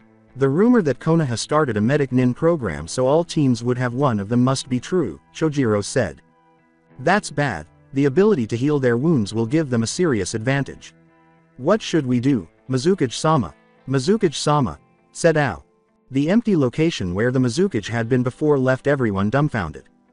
Chojiro said, "Don't tell me that headed towards there." The Mizukage gazed calculatingly down from a cliff at the battlefield. While his allies persisted in their unrelenting battle against Mei and the others, the blonde boy's clones nearly completed carrying the film's staff in the direction of the boat. Before he leapt in that direction, he thought, "It's time to finish this." As Yugura's body started to change and grow larger during the fall, Dotu and the hooded man appeared stunned. "Chee hats," Dotu rambled. The Sanbi, the hooded man cried. "Using Naruto. That's the last one. Now I will be able to help the others without worrying about our protégés," said Naruto. Craash. Everyone turned to listen to the sound of something enormous crashing. "What's that thing?" Sandayu cried out. "A monster," Koyuki cried. The director commanded, "Make sure to film this no matter what." The sight of the massive three-tailed turtle, who started to gather chakra for an attack, broke up the battle. No one dared to move. As Naruto searched his pouches for the special kunai that would allow him to call his father, he thought, "Shit. That's more than we can handle, I'll better call for help." He thought, "Damn it, where did I place it?" As the creature blasted a stream of strong chakra water in the direction of the center of the battlefield, destroying a large chunk of the tiny island, scattering the fighters, and generating a number of enormous waves. Before he knew it, an enormous hand seized him. Haku had succeeded in creating multiple blocks of ice to provide his allies with a surface on which to walk. With the kunai at last, Naruto witnessed how the Sanbi submerged itself in the water, covering the mist ninjas with its tails, and captured Haku while producing more waves. Naruto was on the verge of flying over to assist his friend when he noticed his best friend, one of his teammates, submerged in the icy waters. Naruto shouted, "Hinata," as he shifted his focus to her, dropping the kunai in the process. Hinata's life is in jeopardy and Haku has been apprehended. Naruto initially felt as though thousands of Senbon needles were piercing every part of his body when he dove into the icy waters, but he chose to ignore this feeling. His entire focus was on Hinata's drowning body, everything else was irrelevant. As he executed the jutsu, he thought, "Damn it. Hinata is stunned because the impact. I have to reach her as fast as possible." Henge. Naruto didn't appear to have changed at all at first glance, but closer examination would show that he now had toad-like webbed hands and feet in addition to gills behind his ears. Naruto swung closer to Hinata with his new features, getting to her in a matter of seconds. As soon as he managed to grab her, he started to float as quickly as he could. Hinata opened her mouth and started to gasp for air as they finally made it to the surface. As he dispelled his henge, Naruto thought, "I have to thank Dad for making me read all those books about biology, I couldn't have created the gills without it." He said, "Are you all right, Hinata-chan?" Hinata tried not to tremble as she said, "Why yes, I am Naruto-kun. Thank you for saving me." As Naruto was about to dodge a clawed hand that attempted to grab them, he thought, "She is not fine, I have to take her off from water as soon as possible. We must go towards the boat and... shit." However, the Sanbi's claws tore Naruto's cloak, rendering it useless for flight, so neither he nor Hinata were able to escape unscratched. "My cloak. I completely forgot about that this stupid beast was around. What is it doing here?" said Naruto. The Sanbi came closer in an attempt to capture them once more, but they escaped the Biju by running over water using the water walking technique. Hinata remarked, "Let's hope that we are faster running than him swimming." All of a sudden, the beast started to use its arms to crawl across the water toward them as fast as it could. The snowstorm that was building in the sky was hardly noticed by Naruto and Hinata because they were too preoccupied with escaping the beast. "Hinata, I'm going to try a special tactic. We will have to run as fast as possible to be away from the center of the havoc it will cause," Naruto said. Hinata shook and said, "Hi, Naruto. I'll have to use the special reserve of chakra that I have sealed on my arms. Taju Kage Bunshin no Jutsu," he yelled. Between the Sanbi, Hinata, and the real Naruto, an army of roughly 2,000 Naruto clones materialized. One of the clones said, "All right, you know what you have to do guys, begin the attack." "Hi," the other clones said. The Sanbi, taken aback by the seer numbers, watched as Naruto's army advanced toward them. While some of the clones started to form Rasengan on the tips of kunai to throw at the creature, others used the Shuriken Kage Bunshin no Jutsu to attack, covering the entire Sanbi's body with their attacks. Even though the shuriken rain was incredibly impressive and could have destroyed entire battalions of ordinary soldiers, it was ineffective against the Sandy's thick shell. However, it served the purpose of diverting the Biju's attention while the clones completed forming the Rasengans on the tips of the kunai and adding Naruto's speed tags to the handles. The tags became active when the kunai Rasengans were thrown, making the attacks more powerful and swift. All attacks, though, appeared to be ineffective against the Sandy's shell. However, Naruto was already aware of it because of the information he obtained from the biography of his future self. The clones' actual function was to divert the Sandy's attention while a group of multiple clones underwater performed the Rasengan's first step to create a giant whirlpool, a trick Naruto also learned from the biography. In the meantime, the snow started to get richer. The Sandy found himself in the center of a huge vortex that started sucking it before the giant turtle realized it. By using the water walking technique to crawl over it, the creature attempted to flee, but its enormous weight and lack of hind legs hindered its progress.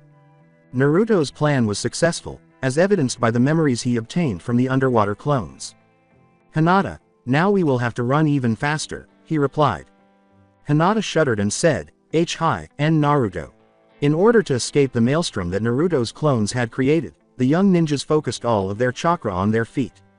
After expelling so much chakra in the last battle and using the remainder to shield herself from the cold, Hinata was regrettably at the end of her strength. Ultimately, Naruto adopted her bridal style and continued to run.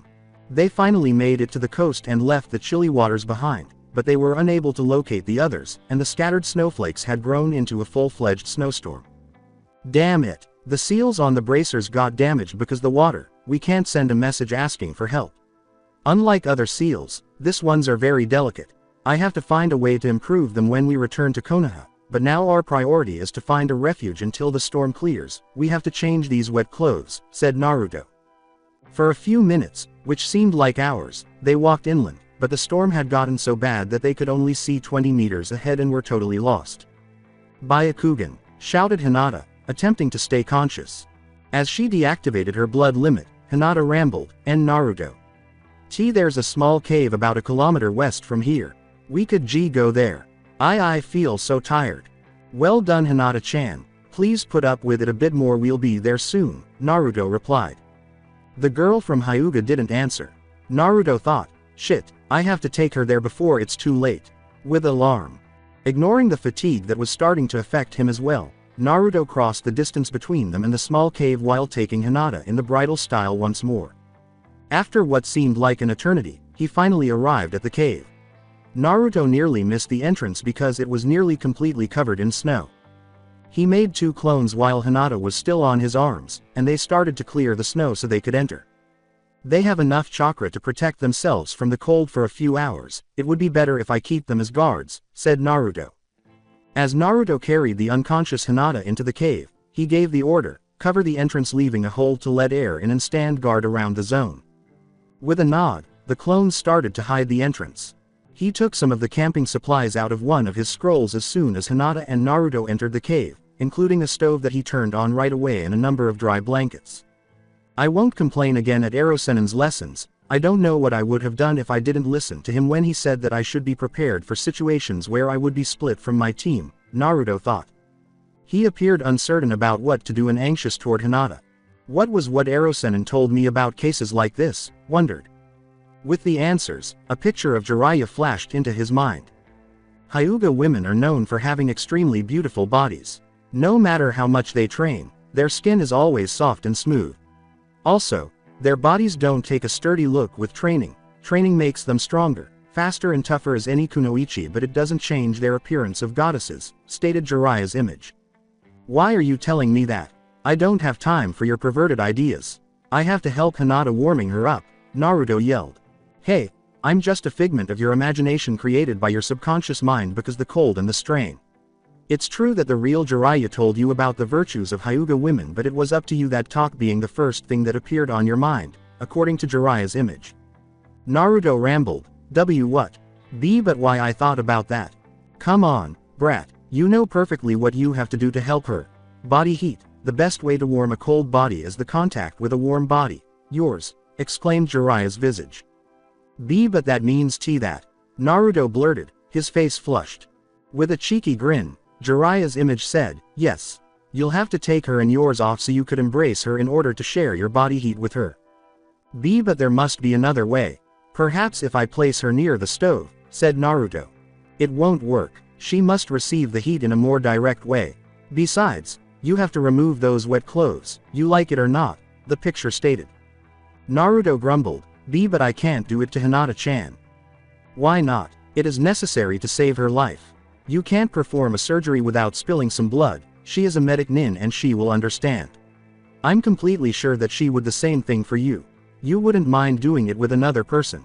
What's so special about Hinata that makes you so reluctant to undress her? Questioned Jiraiya's character. Alright, I'll do it. But let's be clear that I'm doing it only to save Hinata. Naruto exclaimed as he stripped down to his boxers. It's a pity that Hinata is not awake. I bet that she would enjoy the sight, implied the scene. Because he was preoccupied with something else, Naruto chose to ignore the taunting. He started to undress Hinata, gulping. I'm sorry, Hinata-chan. I'm doing this to save you, I swear. Naruto admitted, attempting to avoid giving her more attention than was absolutely necessary. He did, however, look. After discovering what Hinata concealed beneath the loose jacket, Naruto surmised her motivation. Jiraiya was correct. Hinata was just one of many Hyuga women who benefit greatly from nature. The gentlemanly side of him was relieved to see that Hinata was wearing shorts shorter than Sakura's and a sports bra in place of underwear, which was a great decision given the mission's environment. Fortunately, those garments remained dry, saving him from having to take them off. There was another aspect of him that lacked chivalry. Oh Kami, I never imagined that Hinata could be so hot. I think that she is better endowed than Tenten or Temari and they are older than her, thought Naruto in a rage. Whistling, Jiraiya's image exclaimed, wow, she is really sexy. You are a very lucky boy. Great idea to turn red like this, you will warm her faster. An enraged Naruto yelled, don't dare look at her. And get out of here, you pervert. As the image faded, it said, remember that I'm just a part of your mind, these thoughts are really yours. Okay, I'll leave. But remember my question. He wrapped the blankets around himself and Hinata and embraced her, his face flushed. No, she is really cold. I shouldn't have been so reluctant with this. I just hope that it is not too late. Please hold on Hinata-chan, he was thinking. To raise the temperature of his body, Naruto makes his chakra move quickly. His thoughts turned to his relationship with Hinata as he kept his face close to hers. Why I didn't realize earlier how beautiful she is. I'm really oblivious. His mind was filled with all sorts of memories about Hinata. Naruto observed Hinata's propensity to faint while they were observing his father's battles to ascertain his rank following his return. She became the first person in his age group to understand his secret and accept him after his father told him about the Kyuubi and helped him realize he wasn't the monster reincarnated. He discovered that she was an excellent cook when they trained together to become proficient in the jutsu named after her uncle. When he made her a flower tiara, she looked adorable. When she transformed her fighting style during the parents' visit day and emerged as the best kunoichi in her class, everyone was astonished, especially her family. She paid him a visit following the traumatic event in which he believed his father had been murdered and used the Kyuubi's power for the first time. In the end, he chose to put his trust in her by telling her that his father was a time traveler. The knockers incident, the kiss he planted on her cheek at the conclusion of the dinner, and the invitation his father and he received to her house. When she assisted him in saving Gaara, along with a number of his friends. Soon as sunset, when he noticed how lovely her longer hair made her look. The return of his mother. They told Hinata about it first, and he and his mother clicked right away. She gave him his cherished googles on his first actual birthday. The training sessions they attended with his mother, during which she let them practice alone. Unaware that they were not yet certified ninjas, they agreed to assist with the prisoner hunting after he demonstrated to her his ability to fly before anyone else. They ultimately developed the Rasen no Mai, a potent joint technique. When he discovered that she was Konoha's best ramen eater. How concerned he was to learn that she was in the hospital. He recalled a specific incident in which he rescued a girl who was being harassed by some children. In the end, He was given a minor beating for his unsuccessful attempt at the Bunshin no Jutsu, but at least the girl was spared. That girl was Hinata, I'm completely sure. How could have forget about that? I'll have to learn some techniques to improve my memory, Naruto was thinking. He recalled the query from the picture of Jiraiya. What's so special about Hinata that makes you so reluctant to undress her? And he understood. He wanted to make it a memorable and amazing moment with her, so he waited for the right moment. I'm in love with Hinata. I have been loving her for months and I didn't realize it. What I used to feel for Sakura is nothing compared to what I feel when I'm with Hinata. Please Hinata-chan, you have to get better. I don't want to lose you now that I realize my feelings for you. I can't imagine my future without you at my side, Naruto as he tightened his embrace with Hinata. After a few minutes, Naruto finally succumbed to exhaustion and went to sleep. Hours after, Hinata had never felt so safe in her life when she woke up and discovered that she was in an unfamiliar place. At last, she became aware that she was in Naruto's embrace. Red in the face, I thought, I'm in one of those dreams with Naruto. Hinata has been experiencing a number of romantic-themed dreams about Naruto and herself over the past few months. In other dreams, they engaged in back-to-back combat with opposing ninja groups, and following a valiant victory, they gazed into each other's eyes and exchanged fervent kisses or similar gestures. In some of the dreams, Hinata saved Naruto from an enemy, while in others, Naruto saved her. Usually, a makeout session followed the rescue. In 2 dreams, they were adults, formerly a couple. Naruto was given the title of Hokage, and they threw a private celebration party afterward. When Hinata recalled the dreams in which they were stranded on a desert island and had to make clothes out of leaves, she blushed. I wonder how much will last this dream, it is the most realistic one I ever had, she was thinking. Naruto was waking up, she noticed. She made up her mind. I'll confess to him as soon as we return to Konoha, I can't stand without telling him any more, she promised. Naruto opened his eyes to find Hinata grinning at him, and he gave her a hug. Naruto gave her a hug and said, Hinata-chan. You are fine, you had me very worried, I don't know what I would have done if you didn't make it. On Naruto's shoulder, Hinata rested her head. Hinata lusted after the embrace, whispering, I'm sorry Naruto-kun. I would never do anything that would worry you. Hinata, there's a very important thing that I want to tell you, Naruto replied. Hinata smiled at him and said, what is it Naruto-kun? Naruto took a deep breath, he was quite anxious. Hinata, I'm not very good with these kind of things, so I'll go straight with it. I love you Hinata, I'm not talking about a childish crush, I'm talking about serious love. I don't know when I fell for you but I'm completely sure about my feelings for you. When I imagine myself several years at the future I just can't imagine myself without you at my side, Naruto said. Then Hinata did something unexpected. She took Naruto in her arms and gave him a passionate kiss. Following the initial shock, Naruto gave Hinata a hug and kissed her back. Hinata spoke after the kiss ended and they had to take a breath. Naruto-kun, I also love you, I have been loving you since our academy days. At first I just admired you for your determination, your capacity for not giving up and for your noble nature. I just wanted to be more like you, so I used to observe you as my source of inspiration. But then my admiration for you changed into genuine love. I always wanted to talk with you but I was too shy to do it and I ended, stuttering, turning red as a tomato and fainting. My confidence when I'm around you has been getting better and better. I no longer stutter, I don't blush as often and I rarely faint. However I still couldn't find the courage to confess my feelings for you, she stated. Naruto was hearing things he couldn't believe. What, all the blushes, the stuttering and the fainting were because Hinata-chan liked me. Man, my obliviousness seems to don't have limits, said. However, the next surprise was far worse than that one. When Hinata placed his hand on her chest and started to stroke his face, he became totally immobilized. Hinata gazed sensuously at Naruto and said, Naruto-kun, I promise that I'm going to confess to you when I wake up. Meanwhile, it would be bad to not to take advantage of this dream. Naruto rambled, Hinata. This is not a dream. This is real, as a drop of blood dropped from his nose. Hinata gazed at him in disbelief. She said, are you telling me that this is real? Naruto gave a nod. Then Hinata noticed that they were naked, that Naruto's hand was still on her chest, and that his body was reacting naturally to her lower body. Hinata screamed, as she wrapped the blanket around herself. Naruto immediately covered himself after realizing his body's natural reaction to his lower areas. For several minutes, they stood with their backs to one another, too ashamed to look at one another. The silence was broken by Naruto. He said, "En-ne Hinata." She said, "Why yes Naruto. I think that it would be better if we forget about the last minutes and don't talk about it again," he replied. Hi, you won't tell anybody and I won't tell anybody.